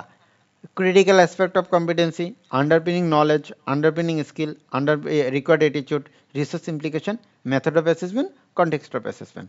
আমরা প্রতিটা একটু দেখার চেষ্টা করি। ক্রিটিক্যাল অ্যাসপেক্ট অফ কম্পিটেন্সি, আপনার কম্পিটেন্সি অর্জন করার জন্য যেই কাজটা, যেই জানাটা, যেই জিনিসটা বাধ্যতামূলক জানতে হবে, যেটা ছাড়া আপনার কম্পিটেন্সি হবে না। ধরেন একটা উদাহরণ দেই, ধরেন ড্রাইভিং অকুপেশনের যারা আছেন বা ড্রাইভিং যারা আছে তারা গাড়ি টাড়ি সব সুন্দর মতো চালাইতে পারে কিন্তু ব্রেক ধরতে পারে না, তাহলে কি তার কম্পিটেন্সিটা অর্জন হয়েছে? না স্যার। তার মানে ওই ড্রাইভিং অকুপেশনের জন্য ব্রেক ধরাটা একটা ক্রিটিক্যাল অ্যাসপেক্ট অফ কম্পিটেন্সি, মানে ক্রিটিক্যাল অ্যাসপেক্ট যেটা আপনাকে জানতে হবে, যেটা ছাড়া আপনার কম্পিটেন্সি অর্জন হবে না, সেটাকে ক্রিটিক্যাল অ্যাসপেক্ট অফ কম্পিটেন্সি বলে। তা ধরেন আমাদের ইলেকট্রিক্যালে সে সব কাজ করতে পারে কিন্তু সে যে কোনটা ফেজ কোনটা নিউট্রাল এটা চেনে না, সেটা আইডেন্টিফাই করতে পারে না, তাহলে তার কম্পিটেন্সিটা অর্জন হবে না। বা সে টেস্ট করতে পারে না, সেটা তার কম্পিটেন্সিটা অর্জন হবে না। প্রতিটা অকুপেশনে এরকম ক্রিটিক্যাল অ্যাসপেক্ট অফ কম্পিটেন্সি আছে, যেটা ওই কম্পিটেন্সি অর্জন করার জন্য আপনাকে বাধ্যতামূলক করতেই হবে, যেটা ছাড়া আপনার কম্পিটেন্সি অর্জন হবে না। দ্বিতীয়টা বলছে আপনার আন্ডারপিনিং নলেজ, মানে কোনো একটা কাজ করতে হলে যেই জিনিসগুলো আপনার জানা দরকার বা যে নলেজটা আপনার থাকা দরকার বা মিনিমাম নলেজ যেটা আপনাকে ওই কাজটা করতে হলে জানতে হবে। আর আন্ডারপিনিং স্কিল হলে যে ওই কাজটা করতে হলে স্পেসিফিক কোনো একটা টাস্ক কমপ্লিট করতে হলে আপনার এই নলেজ মানে এই স্কিলটা আপনাকে করতে হবে, দেখাইতে হবে, এবং ওটার জন্য যা অ্যাটিটিউড প্রয়োজন, যে প্রপার অ্যাটিটিউড, সেটা প্রদর্শন করতে হবে। এবং কোনো একটা কাজ যখন আপনি করবেন ওখানে কিন্তু বিভিন্ন রিসোর্সের প্রয়োজন হয়, যে এই রিসোর্স ইমপ্লিকেশন কী কী রিসোর্স লাগবে, কী কী টুলস ম্যাটেরিয়ালস লাগবে, সেটা আপনাকে এখানে রিসোর্স ইমপ্লিকেশনে বলা আছে। আর আপনাকে ওই অকুপেশনের বা ওই লেভেলের বা ওই ইউনিটের অ্যাসেসমেন্ট মেথডটা কী হবে সেটা যেখানে বলা থাকে, সেখানে মেথড অফ অ্যাসেসমেন্টে এই জিনিসগুলো বলা থাকে আমাদের অ্যাসেসমেন্টের সময়, যে মেথডগুলো এই মেথড হবে, রিটেন হবে, ডেমো হবে, ওরাল হবে, এইগুলো বলা থাকে। আর পরেরটা বলছে আপনার কনটেক্সট অফ অ্যাসেসমেন্ট, মানে ওই অ্যাসেসমেন্টের ফিজিক্যাল এনভায়রনমেন্ট কী হবে, পারপাসটা কী, কী টুলস ইকুইপমেন্টগুলো ম্যাটেরিয়ালস ব্যবহার করতে হবে। সো এই ইত্যাদি বিষয়গুলো আমাদের কনটেক্সট অফ অ্যাসেসমেন্টে বলা আছে। মেথড বলেন, তারপর এই যে এই প্রতিটা পয়েন্টে কিন্তু আমরা আবার আমাদের সামনে সিভিএলএমগুলোতে ডিটেলসে পাবো। এই সিভিএলএমে না থাকলেও সামনে সিভিএলএমগুলোতে 11 নাম্বার বলেন, 8 নাম্বার, 10 নাম্বার সিভিএলএম, এগুলো ডিটেলসে পাবো। সাইম স্যার হাত তুলছেন, কিছু বলবেন? মেথডস অফ অ্যাসেসমেন্ট এটা হচ্ছে আমি একটু বুঝে নেই, এটা একটু বুঝায় বললে ভালো হতো। মেথড অফ অ্যাসেসমেন্ট মানে আপনি যখন অ্যাসেসমেন্টটা দিবেন, এটার মেথডটা কোন কোন মেথড ফলো করে আপনি অ্যাসেসমেন্টটা হবে। যেমন আপনারা যখন স্কেল দিয়েছেন, আপনার রিটেন একটা মেথডে হয়েছে, ডেমনস্ট্রেশন হয়েছে, ওরাল হয়েছে, বা আপনারা যখন সিবিটি লেভেল 4 অ্যাসেসমেন্ট দিবেন তখন আপনার রিটেন দিতে হবে, ডেমো দিতে হবে, ওরাল দিতে হবে, বা এভিডেন্স দিতে হবে। এই 4টা মেথডে আপনার অ্যাসেসমেন্টটা হবে। এবার বুঝতে পারছেন? জি স্যার। ওকে, অ্যাক্রিডিটেশন রিকোয়ারমেন্ট। সো আপনারা এখানে যারা আছেন সিবিটি লেভেল 4 করছেন, আপনারা কিন্তু এশিয়া ইনোভেশনের একটা এসটিপি বা একটা প্রতিষ্ঠানের অধীনে থেকে আসলে আপনি ওই অ্যাসেসমেন্টটা দিচ্ছেন। সো এই জায়গাটাতে কি বলছে, অবশ্যই এই এশিয়া আপনার এনএসডি কর্তৃক অ্যাক্রিডিটেড হইতে হবে, মানে অনুমোদন থাকতে হবে। এই যে সিএস বলেন, কোর্স বলেন যে চালাচ্ছে, এই চালানোর জন্য আপনার এনএসডি কর্তৃক অ্যাক্রিডিটেড হইতে হবে, মানে অনুমোদন থাকতে হবে। অনুমোদন না থাকলে তারা এই কোর্সটা চালাতে পারবে না। বা এই যেমন আপনারা সিবিটি লেভেল 4 দিচ্ছেন, এই সিএসএ বলা আছে এই লেভেল 4 যদি কেউ করতে চায় তাহলে তাকে ওই যে ওই প্রতিষ্ঠানে করতে হবে যে প্রতিষ্ঠানে আপনার এনএসডির অ্যাক্রিডিটেশন আছে, এটাকে অ্যাক্রিডিটেশন রিকোয়ারমেন্ট বলা হয়। সিএস এর পয়েন্টগুলো কি আমরা বুঝতে পারছি স্যার? জি স্যার। জি স্যার, বুঝতে পারছি। ওকে, টাস্ক স্কিল বলতে কি বোঝাচ্ছে? টাস্ক স্কিল বলতে বোঝাচ্ছে কোনো একটা কাজ আপনি যখন বড় একটা কাজ ভেঙে ভেঙে ছোট ছোট ছোট ছোট ধাপে ধাপে করবেন, তাদেরকে টাস্ক অ্যানালাইসিস বলে। মানে একটা কমপ্লেক্স কাজ বা কমপ্লেক্স প্রসেসটাকে যখন আপনি ব্রেকিং ডাউন, মানে ছোট ছোট সিম্পল স্টেপে ভেঙে ভেঙে কাজটা সাকসেসফুলি করবেন, তখন সেটাকে টাস্ক অ্যানালাইসিস বলে। এই টাস্ক অ্যানালাইসিস আসলে কয়েকটা জিনিস থাকে, আপনি আসলে রিয়েল ওয়ার্কপ্লেস কীভাবে করবেন, এবং ওখানে আসলে যে নেসেসারি ইনফরমেশনগুলো থাকবে, কিভাবে আপনি লার্নিং আউটকাম বা সেশন আউটকামটা মিট করবেন। আমরা আমাদের অ্যাসেসমেন্টের জন্য এখান থেকে খুব একটা কোশ্চেন আসে না, জাস্ট একটু দেখব টাস্ক অ্যানালাইসিস কাকে বলে। কোনো একটা কমপ্লেক্স কাজকে ভেঙে ছোট ছোট সিম্পল টাস্কে ভেঙে যখন আপনি কোনো একটা কাজ সাকসেসফুলি করবেন, তখন তাকে টাস্ক অ্যানালাইসিস বলে। এখন টাস্ক অ্যানালাইসিস যখন করবেন, তখন ছোট ছোট ধাপে যখন ভাগ করবেন, তখন ওই ছোট ছোট ধাপে কতগুলো জিনিস থাকতে হবে। সেফটির ব্যাপারে কিছু ইনফরমেশন থাকতে হবে, কোয়ালিটির ব্যাপারে, এবং ওই কাজটা করার জন্য পর্যাপ্ত ইনফরমেশন থাকতে হবে ওখানে। এবং ওই যে টাস্ক অ্যানালাইসিস ছোট ছোট ধাপে ভাগ করবেন, এই ভাগ করার সময় সিম্পল ল্যাঙ্গুয়েজ ব্যবহার করবেন, কোনো হার্ড ল্যাঙ্গুয়েজ না, অ্যাডভান্স ল্যাঙ্গুয়েজ না ব্যবহার করে। এবং ওখানে বিভিন্ন হিন্টস দেওয়া থাকলেন যে কীভাবে আপনি কাজটা সাকসেসফুলি করতে পারেন। এখানে আপনি কোনো একটা গ্রাফিক্যাল ফটো বা গ্রাফিক্যাল রিপ্রেজেন্টেশন ব্যবহার করতে পারেন। কারিকুলাম ডকুমেন্ট কাকে বলে? আমরা তখন শিখলাম সিএস। এই সিএসটা ধরে কি কোনো একটা ট্রেনিং সেন্টার তার ট্রেনিং অ্যাসেসমেন্ট ট্রেনিং কি পরিচালনা করতে পারবে? আসলে সিএসএ বলা আছে কাজ কিভাবে করবেন, ট্রেনিং কিভাবে করবেন সেটা কিন্তু সিএসএ বলা নাই, বা ওই কাজটা কিভাবে শিখবেন সেটা কিন্তু সিএসএ বলা আসলে নাই। তার মানে আপনাকে ওই কাজটা শেখার জন্য যে আপনাকে কোনো একটা ট্রেনিং করতে হবে। সো সিএস এর আমরা বলতে পারি কারিকুলাম ডকুমেন্ট হলো সিএস এর একটা ইমপ্লিমেন্টেশন গাইডলাইন। সিএসটা আসলে কিভাবে ইমপ্লিমেন্টেশন হবে সেটার একটা গাইডলাইন কারিকুলাম ডকুমেন্টে আসলে বলা থাকে। সহজ কথা, সিএস এর ইমপ্লিমেন্টেশন গাইডলাইনকে কারিকুলাম ডকুমেন্ট বলা হয়। আমাদের জন্য ইম্পর্টেন্ট কোশ্চেন হলো কারিকুলাম ডকুমেন্টে কোন কোন ইনফরমেশনগুলো থাকে। কারিকুলাম ডকুমেন্টে থাকে আপনার যেহেতু আরেকটা জিনিস বলি, কারিকুলাম ডকুমেন্টটা তৈরি হয় কিন্তু সিএস এর উপর ভিত্তি করে, কারণ সিএসটা ইমপ্লিমেন্ট করতে হবে, সিএস এর উপর ভিত্তি করে আপনাকে একটা কারিকুলাম ডকুমেন্ট বানাইতে হবে। এই কারিকুলাম ডকুমেন্টে যেহেতু আমি সিএসকে ভিত্তি করে তৈরি করব, তার মানে এখানে আপনার নাম্বারগুলো এখানে বলা থাকবে, কতগুলো ইউনিট আছে, তারপর এখানে নমিনাল আওয়ার, আমরা যে এটা সিএসএ পাইছি এখানে সেম জিনিস, নমিনাল আওয়ার কতক্ষণ হবে, এখানে জেনারেল ডেসক্রিপশন, ওখানে যেমন যে শর্ট সামারি পাইছি, যে ইউনিট ডেসক্রিপ্টর পাইছি, এই জেনারেল ডেসক্রিপশন একই জিনিস, প্রিরিকুইজিট নলেজ কী হবে, সিএস এর সাথে এটা রিলেশনশিপটা কী, এবং এই সামারি অফ কন্টেন্ট কী জিনিস আপনাকে শেখানো হবে, এবং অ্যাসেসমেন্ট প্রসেসটা কী হবে এটা এখানে বলা থাকবে। তারপর এটা লার্নিং আউটকাম বলা থাকবে, এই কোর্স শেষে ট্রেনিংসটা কী অর্জন করতে পারবে সেটা বলা থাকে, এবং এই কোর্সটা আসলে কিভাবে ডেলিভারি হবে, অন দ্য জব হবে না অফ দ্য জব হবে, অনলাইন হবে না অফলাইন হবে, এই কিভাবে এই কোর্সটা আপনি ডেলিভারি করবেন সেটা এই কারিকুলাম ডকুমেন্টে এই ইনফরমেশনগুলো থাকে। সো আমরা এটা এখানের প্রতিটা পয়েন্ট একটু দেখব যেটা আমাদের অ্যাসেসমেন্টে আসার মতো। এখানে এখন একটা পার্থক্য আছে, সিএস আর কারিকুলাম ডকুমেন্টের মধ্যে পার্থক্য কি?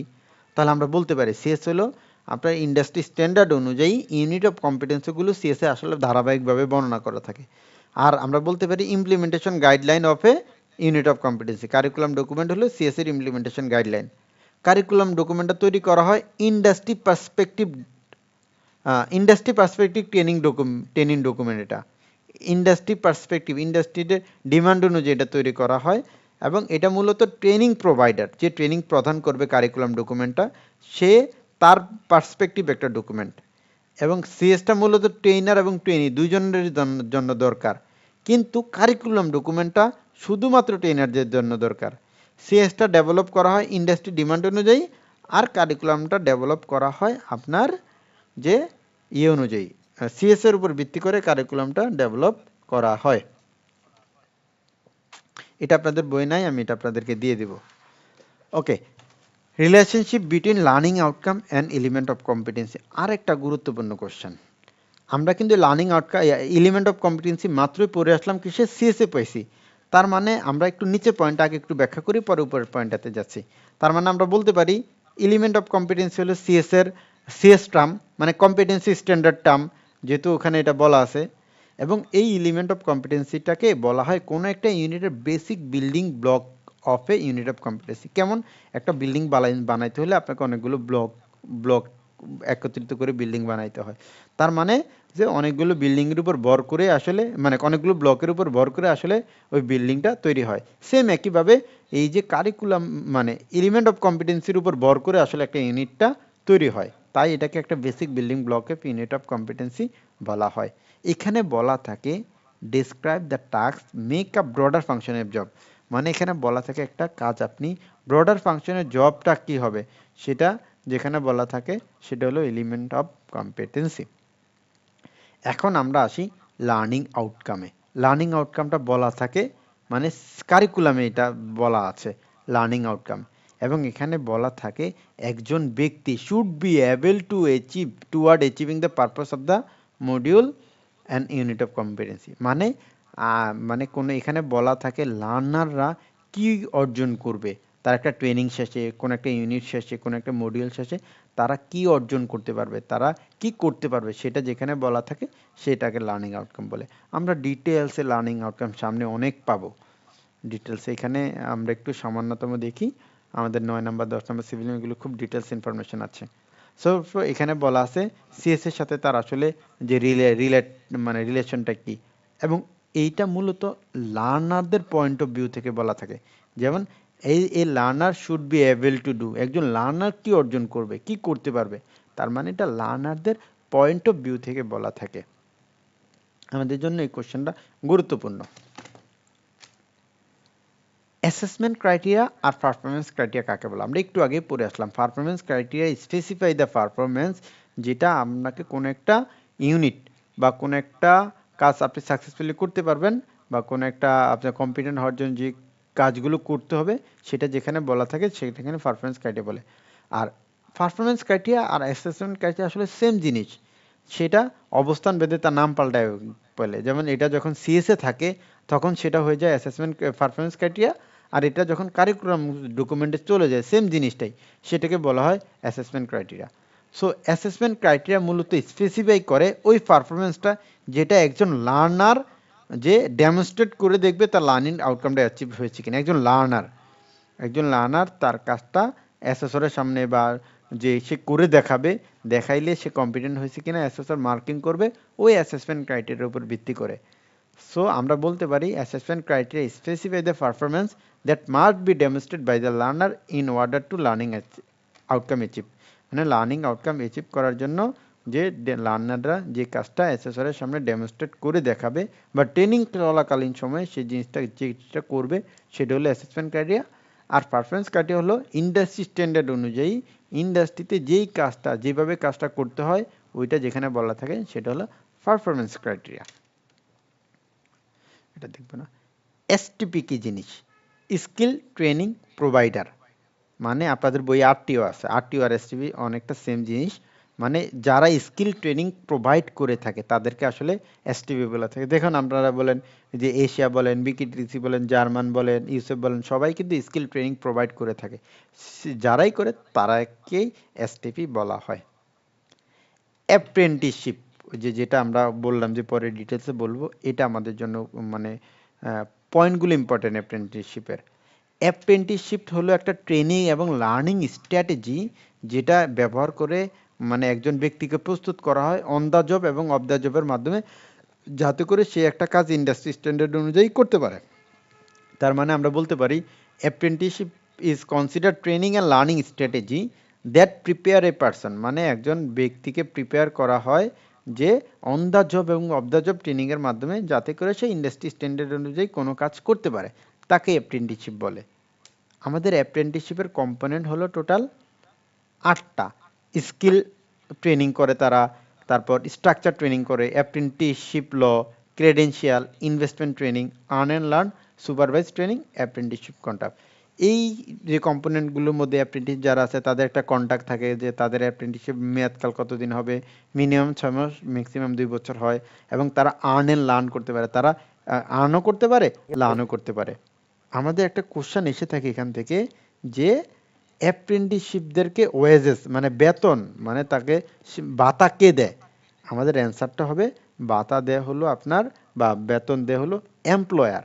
যারা এমপ্লয়ি আছে, যারা ম্যানেজমেন্ট আছে, মালিক পক্ষ আছে, তারা আসলে অ্যাপ্রেন্টিসদেরকে স্যালারি বলেন বা শিক্ষানবিশ ভাতা যেটা সেটা ব্যবহার করে থাকে, এবং তাদেরকে স্কিল ট্রেনিং দেওয়া হয়, তাদেরকে সুপারভাইজারের মধ্যে ট্রেনিং দেওয়া হয়, এবং তাদের ট্রেনিংটা অবশ্যই একটি স্ট্রাকচার হয়। এবং অ্যাপ্রেন্টিসশিপের কিন্তু বাংলাদেশ সরকার কর্তৃক একটা কিন্তু আইন আছে, একটা ল আছে, এই ল মেনটেন করে প্রতিটা ইন্ডাস্ট্রিতে অ্যাপ্রেন্টিসশিপ নেওয়ার এবং তাদের কার্যক্রমগুলো কেমন হবে সেটা একটা নিয়ম কানুন আমাদের লতে বলা আছে।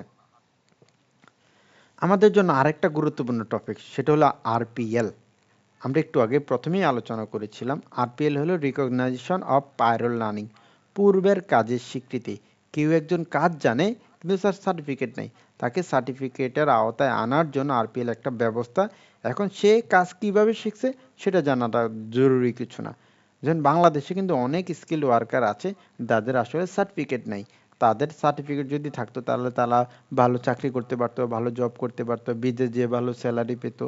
তার মানে তাদের যদি সার্টিফিকেট থাকতো, কাজ জানে সার্টিফিকেট নাই, সার্টিফিকেট থাকলে সেটা তার জীবন মান উন্নয়ন বা এমপ্লয়মেন্টের জন্য মানে কাজে লাগাইতে পারতো। সো বাংলাদেশ সরকার বা এনএসডি বলেন, সো এই একটা সিস্টেম চালু করেছে, একটা প্রসেস চালু করেছে, সেটা হলো আরপিএল। যারা কাজ জানে তাদেরকে আপনার সার্টিফিকেশনের আওতায় আনার জন্য যে একটা প্রসেস, যাতে করে তারা যে ওইটা ব্যবহার করে সে কর্মসংস্থানের সুযোগ করতে পারে। সো দেখবেন যে আশেপাশে রাস্তাঘাটে অনেক ওয়েল্ডিং করে লোক দেখবেন, তারা কিন্তু অনেক ভালো ওয়েল্ডিং করে, কিন্তু তাদের আসলে সার্টিফিকেট নেই। তাদের যদি সার্টিফিকেট থাকতো তাহলে হয়তো এটা ব্যবহার করে তারা অন্য জায়গায় ভালো চাকরি করতে পারতো। আমাদের জন্য ইম্পর্টেন্ট হলো বেনিফিট অফ আরপিএল। আরপিএল এর সুবিধাগুলো কি কি? আরপিএল যেহেতু 3 দিনে করা হয়, তাহলে আমরা বলতে পারি আরপিএল সহজে তাদের কোর্সটা শেষ করে ফেলতে পারে। Student can finish their course easily. যেহেতু 3 দিন ওরিয়েন্টেশন, 1 দিন অ্যাসেসমেন্টে বসে তারা সার্টিফিকেট পেয়ে যায়। আবার যেহেতু 3 দিনের মধ্যে করতে পারে, তাহলে আমরা বলতে পারি তাদের স্টাডি লোড এবং কস্ট দুইটাই কম, কষ্টও কম, লোডও কম। এবং এই আরপিএল এর মাধ্যমে কেউ একজন তার এডিশনাল কোয়ালিফিকেশন নিতে পারে।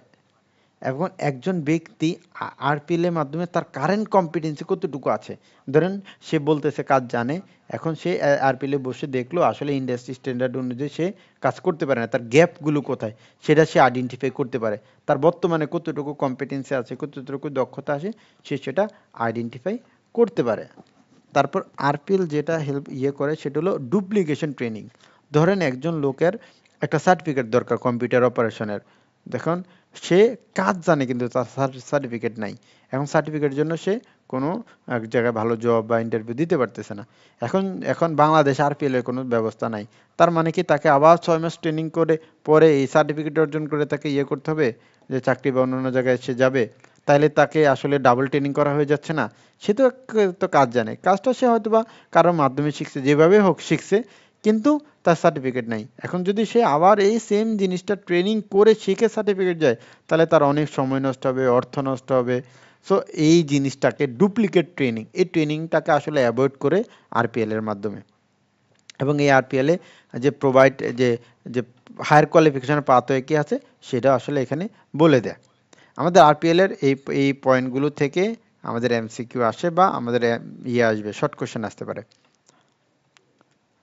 আরপিএল এভিডেন্স আরেকটা গুরুত্বপূর্ণ টপিক, সেটা হলো ধরেন আপনি একটা প্রতিষ্ঠানের যে প্রিন্সিপাল বা ধরেন এখানে ইনস্ট্রাক্টর, এখন একজন লোক এসে বললো যে আমি কম্পিউটার অপারেশন আরপিএল দিব, কিন্তু আসলে তার তো সার্টিফিকেট নাই। তার যদি সার্টিফিকেট না থাকে, সরি, কেউ একজন আরপিএল দিতে আসছে, কিন্তু আপনি তাকে কি কোনো প্রমাণপত্র ছাড়া কি আপনি আরপিএল এ বসায় দিবেন? আর ধরুন আমি যে বললাম আমি গ্রাফিক ডিজাইনের কাজ জানি, আমি আরপিএল দেবো, আপনি অ্যাজ এ প্রতিষ্ঠান কি আমাকে অ্যাসেসমেন্টে বসায় দিবেন? কারণ আমি কাজ জানি কিনা এটাকে আপনাকে এনশিওর হইতে হবে না, আপনাকে নিশ্চিত হয়ে তো আমাকে অ্যাসেসমেন্টে বসাইতে হবে। আমি যদি কাজ না জানি অ্যাসেসমেন্টে বসি, তাহলে তো আমি নটিট হয়ে যাব। তার মানে আরপিএল এ এভিডেন্স বলতে এটা বোঝাচ্ছে যে কাজ জানে কিনা, তার সার্টিফিকেট আছে কিনা, তার পূর্ব অভিজ্ঞতা আছে কিনা, তাকে কোনো একটা মৌখিক কোশ্চেন ভাইভা নেওয়া হয়, রিটেন পরীক্ষা নেওয়া হয়, কোনো একটা টেস্ট নেওয়া হয়, বা তার সুপারভাইজার কর্তৃক আগে যদি কোনো অথেন্টিক এভিডেন্সগুলো থাকে, এগুলো আরপিএল এভিডেন্স হিসাবে ব্যবহার করে অ্যাজ এ প্রতিষ্ঠান এনশিওর হবে যে সে কাজ জানে, এখন তাকে অ্যাসেসমেন্টে বসানো যায়। যেমন ইন্টারভিউ বা প্রফেশনাল কনভারসেশন হতে পারে, বা ওনাকে কোশ্চেনিং করতে পারেন, তার কাজে কোনো পোর্টফোলিও থাকতে পারে, তাকে কোনো যে ওরাল বা রিটেন টেস্ট নিতে পারেন, প্র্যাকটিক্যাল টেস্ট করাইতে পারেন, তারপর ট্রেড টেস্ট নিতে পারেন, বা তার আগের প্রতিষ্ঠানের কর্তৃক কোনো যদি অথেন্টিক এভিডেন্সগুলো থাকে সেটা আরপিএল এভিডেন্স হিসেবে আপনি ব্যবহার করতে পারেন। আচ্ছা, আমরা আবার একটু কুইজগুলো দেওয়ার চেষ্টা করি, আমাদের আরো 2-3টা কুইজ আছে সামনে। আমাদের টপিকসটা প্রায় শেষ, আর 3-4টা স্লাইড আছে যে পরের অধ্যায়ে, সেটা শেষ করলে শেষ হয়ে যাবে। সো আমরা আবার একটু চেষ্টা করি এটার অ্যান্সারগুলো দেওয়ার জন্য। How many type of competency, chat বক্সে আপনাদের অ্যান্সারটা দেওয়ার জন্য অনুরোধ করছি। কম্পিটেন্সি কত প্রকার? ফারজানা ম্যাডাম ভুল বলেছেন, ফারজানা ম্যাডামের অ্যান্সার ভুল হয়েছে, নাহিদা ম্যাডামের অ্যান্সারও ভুল হয়েছে। আমরা কিন্তু পড়ে আসছি কম্পিটেন্সি 3 প্রকার, কি? নলেজ, স্কিল, অ্যাটিটিউড, তাই না? 3টা হবে, সি হবে, তার মানে আমার রাইট অ্যান্সারটা হলো সি। ওকে, পরেরটা একটু দেওয়ার চেষ্টা করি। Which is not component of the competency standard, কোনটা কম্পিটেন্সি স্ট্যান্ডার্ডের কম্পোনেন্ট নয়? একটু খেয়াল করে অ্যান্সার দিবেন। সবাই চ্যাট বক্স ব্যবহার করি। Sayem sir answer then.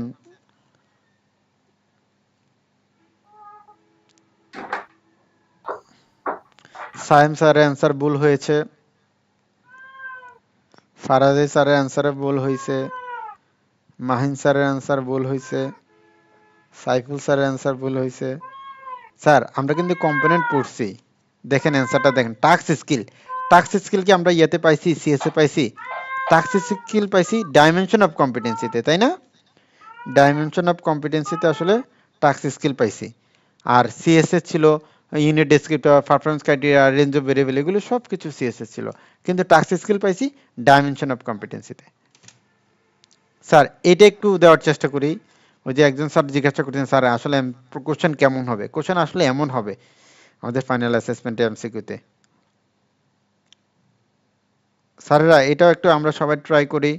Which is not key features of competency, competency key features নয় কোনটি? এটা sir D. Sir rules break না করি আমরা চ্যাট বক্সে যেই। ওকে, এটা দেখলাম এটা সবাই অ্যান্সার দিতে পেরেছে। এটা রাইট অ্যান্সারটা হলো ডি, মডেল ফর সিএস, কারণ বাকি সবগুলো আমাদের কি ফিচার্স অফ কম্পিটেন্সে ছিল।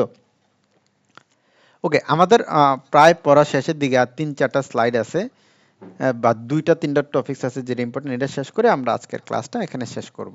সো ওয়ার্ক প্লেস ইস্যু, আপনি যখন কাজ করবেন, কাজ করতে গেলে কতগুলো ইস্যুজের সম্মুখীন হতে হয়, যে কোনো জায়গায় কাজ করেন, সেটা আপনার প্ল্যানিং, প্রায়োরিটাইজিং বা অর্গানাইজিং ইস্যু হতে পারে, ওয়ার্কিং কোলাবোরেটলি উইথ টিম, কলিগদের সাথে কাজ করা, কোলাবোরেটলি কাজ করতে পারেন, এটা হইতে পারে। তারপর আপনার seeking feedback, work management skill বা প্রফেশনাল স্কিল বা রিলেশনশিপের ক্ষেত্রে আপনার ফিডব্যাক চাওয়া হতে পারে, এবং আপনার যে ক্লায়েন্ট আছে, ক্লায়েন্টদের এক্সপেকটেশন, নিডগুলো ফুলফিল করছে কিনা, এই ক্লায়েন্ট ফোকাসড অ্যাপ্রোচটা কী হবে, এইসব বিষয়গুলো থাকতে পারে। আমাদের জন্য যেটা অ্যাসেসমেন্টে আসতে পারে সেটা হলো যে প্ল্যানিং, প্রায়োরিটাইজিং অ্যান্ড অর্গানাইজিং এর মধ্যে কি কি থাকে, টাইম ম্যানেজমেন্ট স্কিল থাকে, প্রজেক্ট ম্যানেজমেন্ট স্কিল থাকে, রিসোর্স অ্যালোকেশন স্কিল থাকে, রিসার্চ স্কিল থাকে। মানে এই টাইম ম্যানেজমেন্টের মধ্যে আলাদা করে 2-3টা পয়েন্ট আছে আমাদের অ্যাসেসমেন্টে, এখান থেকে কোশ্চেন আসতে পারে। টাইম ম্যানেজমেন্টের মধ্যে কি আছে, মানে আপনি কাজটা কতক্ষণের মধ্যে করবেন, তারপর সাবমিট কখন করবেন, তারপর এই আপনার টাইমের এলোকেশন কেমন হবে, যে কখন কোন কাজটার জন্য কতটুকু করবেন, এই জিনিসগুলো আমাদের টাইম ম্যানেজমেন্ট স্কিলে বলা আছে। প্রজেক্ট ম্যানেজমেন্ট, কীভাবে কাজটা কীভাবে করবেন, কে করবেন, কবে সাবমিট দিবেন, এইসব বিষয়গুলো আমাদের প্রজেক্ট ম্যানেজমেন্ট স্কিলের মধ্যে আছে। এবং রিসোর্স অ্যালোকেশন স্কিল হলো, আপনার একটা কাজ করতে হলে তো রিসোর্স তো অবশ্যই লাগবে, তাদেরকে কে কোন কাজ করবে, কখন করবে, এইসব স্কিলগুলো আপনি যখন একটা প্রপার যে তাদের ডিভাইডেশন করে দিবেন, যে এইজন এই কাজ করবে, এগুলো রিসোর্স অ্যালোকেশন স্কিল এর আওতাধীন। আমাদের জন্য রিসেন্ট অ্যাসেসমেন্টে কোশ্চেন আসতে পারে বা এসেছে এরকম, যে এমপ্লয়েবিলিটি স্কিলগুলো কি কি হইতে পারে, বা এমপ্লয়েবিলিটি স্কিলগুলো কি। সো এমপ্লয়েবিলিটি স্কিল বলতে ওই সমস্ত স্কিলটাকে বোঝায় যেটা শুধুমাত্র এমপ্লয়মেন্টের দরকার না, আপনার এন্টারপ্রাইজের জন্য যেটা, বা আপনার প্রোগ্রেসের জন্য যেটা হেল্প করে থাকে, এইটা মূলত জেনারিক স্কিলটাকে বোঝানো হয়। আমরা অনেক ক্ষেত্রে সফট স্কিলের নাম শুনছি, এই অনেকগুলো জেনারিক স্কিল বা সফট স্কিল এই এমপ্লয়েবিলিটি স্কিলের সাথে কিছুটা রিলেটেড। যেমন এমপ্লয়েবিলিটি স্কিলের মধ্যে আপনাদের কমিউনিকেশন, কীভাবে ইফেক্টিভলি কমিউনিকেশন করবেন, টিম ওয়ার্ক কীভাবে করবেন, একটা প্রবলেম হলে কীভাবে সলভ করবেন, এই ইনিশিয়েটিভ বা enterprise, self management, learning, technology, এই যে বিষয়গুলো আছে এগুলো আমাদের এমপ্লয়েবিলিটি স্কিলের আওতাধীন। সো আমাদের কোশ্চেন আসতে পারে, রাইট ডাউন দ্য 2 বা 3-4 এমপ্লয়েবিলিটি স্কিল। এখানে communication, team work, problem solving, এখান থেকে 8টার মধ্যে আমাদের টোটাল 7টা আছে, এর মধ্যে আমরা এখান থেকে 4টা দিয়ে দিতে পারি।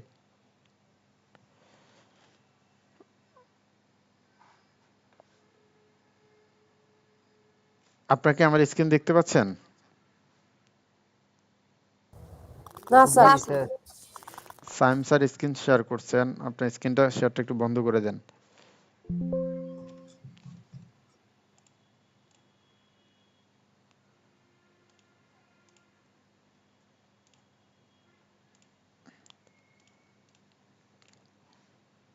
এখন দেখা যায়? না স্যার। সাইম স্যার, না আপনার স্যার। আপনার স্ক্রিনটা রেকর্ডিংটা একটু বন্ধ করে দেন স্যার। স্যার এটা হয় নাই, আসে ওকে, না তো। দাঁড়ান একটা মিনিট।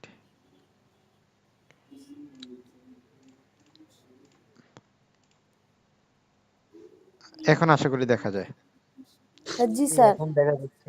ওকে, হ্যাঁ, এখন তো। এমপ্লয়েবিলিটি স্কিলে কি কি আছে, আমাদের communication, team work, problem solving, তারপর initiative, enterprise, self management, learning, technology. এখান থেকে আমরা 4-5টা পয়েন্ট মনে রাখবো, আমাদের অ্যাসেসমেন্টের জন্য গুরুত্বপূর্ণ একটা টপিকস। ওকে, টিবেটের ক্লায়েন্ট কারা? টিবেটের ক্লায়েন্ট আপনি, আমি, প্রতিষ্ঠান, এনএসডি, এখানে যারা আছে তারাই আসলে টিবেটের ক্লায়েন্ট। ফারিয়া ম্যাডাম হাত তুলছে, ম্যাডাম কিছু বলবেন? স্যার আগের স্লাইডটার কোশ্চেনটা যদি আরেকবার বলতেন। কোশ্চেন আসতে পারে 4টা এমপ্লয়েবিলিটি বা 5টা এমপ্লয়েবিলিটি স্কিলের নাম লিখতে বলতে পারে। ম্যাডাম বুঝতে পারছেন? জি স্যার। ওকে, আচ্ছা, টিবেটের ক্লায়েন্ট কারা? ক্লায়েন্ট কারা হলো individual, student, learner, apprenticeship, trainee, অ্যাসেসমেন্টের ক্যান্ডিডেট, ইন্ডাস্ট্রি, তারপর সরকার মানে অ্যাসেসমেন্টের অর্গানাইজেশন, গভর্নমেন্ট বডি, এইসব লোকগুলো হলো টিবেটের ক্লায়েন্ট। এখন এই ক্লায়েন্টের জন্য ক্লায়েন্ট ফোকাস অ্যাপ্রোচটা কি হবে? আমাদের অ্যাসেসমেন্টে এখান থেকে কোশ্চেন আসে যে ক্লায়েন্ট ফোকাস অ্যাপ্রোচটা কি হতে পারে। ক্লায়েন্ট ফোকাস অ্যাপ্রোচের জন্য 3টা পয়েন্ট দেওয়া আছে। আপনার যে ক্লায়েন্ট আছে তাদের নিড কি, তাদের এক্সপেকটেশনটা কি আছে সেটা আপনাকে জানা এবং ফুলফিল করা, এনশিওর করা তাদের নিডটা ফুলফিল হয়েছে কিনা, তাদের চাহিদাটা ফুলফিল করতে পেরেছেন কিনা। দেন তাদের সাথে রিলেশনশিপ ভালো রাখার জন্য, ডেভেলপ করার জন্য আপনি ইফেক্টিভ কমিউনিকেশনটা বজায় রাখা, তাদের ক্লায়েন্টদের সাথে ভালো রিলেশনশিপ বজায় করার জন্য তাদের সাথে কমিউনিকেশন বজায় রাখা, ডেভেলপ করা কমিউনিকেশন, যে ইফেক্টিভ কমিউনিকেশন স্ট্র্যাটেজি ডেভেলপ করবেন যাতে করে আর তাদের সাথে একটা ভালো রিলেশনশিপ মেনটেন করতে পারেন। দেন তাদের স্যাটিসফ্যাকশন অর্জন হয়েছে কিনা এটা ইভ্যালুয়েট করে দেখবেন। দেখার পরে কোথাও যদি গ্যাপ থাকে সেটা আবার ইমপ্রুভ করার চেষ্টা করবেন। মূলত তাদের যে নিড এবং এক্সপেকটেশন কি আছে সেটা আপনি এনশিওর করবেন। পাশাপাশি তাদের সাথে যে তাদের সাথে ভালো সম্পর্ক বজায় রাখার জন্য তাদের সাথে ইফেক্টিভ কমিউনিকেশনটা ডেভেলপ করবেন এবং তাদের স্যাটিসফ্যাকশন অর্জন হয়েছে কিনা এটা ইভ্যালুয়েট করে দেখবেন এবং আপনারা ইমপ্রুভ করার চেষ্টা করবেন। ওকে, তারপরে টপিকসটা হলো টিচার্স রোল অ্যান্ড রিকোয়ারমেন্ট। একজন টিচারে আসলে কি কাজ করে? ধরেন আমি যে অ্যাজ এ ট্রেনার হিসেবে আমি আসলে কি কাজ করি? আপনাদের গাইড করি, আপনাদেরকে মনিটর করি, আপনাদেরকে ইফেক্টিভ ফিডব্যাক দিই, তারপর আপনাদের লার্নিং প্ল্যান কি শেয়ার করি, তারপর আপনাদের সাথে যে এনকারেজ করার চেষ্টা করি, মোটিভেট করার চেষ্টা করি, আপনাদেরকে যে লিঙ্ক করার চেষ্টা করি। সো এই জিনিসগুলো এখানে বলছে যে আপনাদেরকে লার্নারদেরকে লার্নিং প্ল্যানে হেল্প করে, তাদের কোয়ালিফিকেশন কি হবে সেটা ডেসক্রিপশন বলে দেয়। তারপর তাদের সাথে যে একটা ইফেক্টিভ কমিউনিকেশন বা কমিউনিকেশন এনকারেজ করে, তাদের টাচে থাকা, মানে তাদের যে কখন কোনো প্রবলেম হলে সেইটা যাতে অ্যান্সার দিতে পারে, তাদেরকে ফিডব্যাক দিতে পারে এবং তাদেরকে মনিটর করা, লার্নিং এক্সপিরিয়েন্সগুলো তাদের সাথে শেয়ার করা, তাদেরকে ইফেক্টিভ ফিডব্যাক দেওয়া, তারপর তাদের যে যে মোটিভেট করা, তাদেরকে এনকারেজ করা, এই কাজগুলো একজন টিচার আসলে করে থাকে। আমাদের অ্যাসেসমেন্টে যদি কোশ্চেন আছে টিচার্সের দায়িত্ব কি, রোল কি, তখন এখান থেকে আমরা 2-3টা পয়েন্ট দিয়ে দিব যে হেল্প লার্নার প্ল্যান দাঁড়িয়ে তাদেরকে মোটিভেট করা, ফিডব্যাক দেওয়া, তাদের টাচে থাকা, তাদেরকে এনকারেজ করা। এই কাজগুলো একজন ট্রেনার বা টিচার এই কাজগুলো করে থাকে। স্যারেরা, আমাদের এই সিভিএলএমটা মূলত এই পর্যন্তই ছিল। জি, রাবেয়া ম্যাডাম হাত তুলছেন, কিছু বলবেন ম্যাডাম? হ্যাঁ স্যার, বলতে চাচ্ছিলাম আজকে যেই টপিকগুলো পড়ানো হয়েছে জি প্রত্যেকটা টপিকই আমাকে এখানে জানতে হবে এবং প্রত্যেকটা সংজ্ঞা, তারপর যেগুলোর হচ্ছে কম্পোনেন্ট আছে এগুলো সব আমার মুখস্থ করতে হবে স্যার। মুখস্থ না ম্যাডাম, আপনাকে বুঝতে হবে, জানতে হবে। মুখস্থ করলে তো ভুলে যাবেন, যখন কনসেপ্টটা ক্লিয়ার থাকবেন তখন পরীক্ষার হ্যাঁ খাতায় স্যার, লিখতে পারবেন। বুঝতে হবে। হ্যাঁ স্যার, এই টপিকগুলো পড়লেই হবে, এই যে আমাদের জি অর্গ অ্যাক্টিভিটি এসিবিএলএমটা জি, থেকে। এই সিভিএলএম থেকে আমি যে টপিকগুলো কভার করেছি এগুলো করলে ইনশাল্লাহ হয়ে যাবে। ধন্যবাদ স্যার। কারো কোনো কোশ্চেন আজকের এই যে টপিকটা, যে কোনো স্পেসিফিক জিনিসটা বুঝেন না বা বুঝতে গ্যাপ আছে? যেহেতু আসলে একটা নতুন টপিকস, অনেকে নাও বুঝতে পারেন, সেক্ষেত্রে আপনারা বারবার পড়বেন, নেক্সট ক্লাসে আবার একটু বলার চেষ্টা করবেন যে স্যার এই জিনিসটা বুঝিনি, তখন আমরা আবার পুনরায় রিকভারি করার চেষ্টা করব।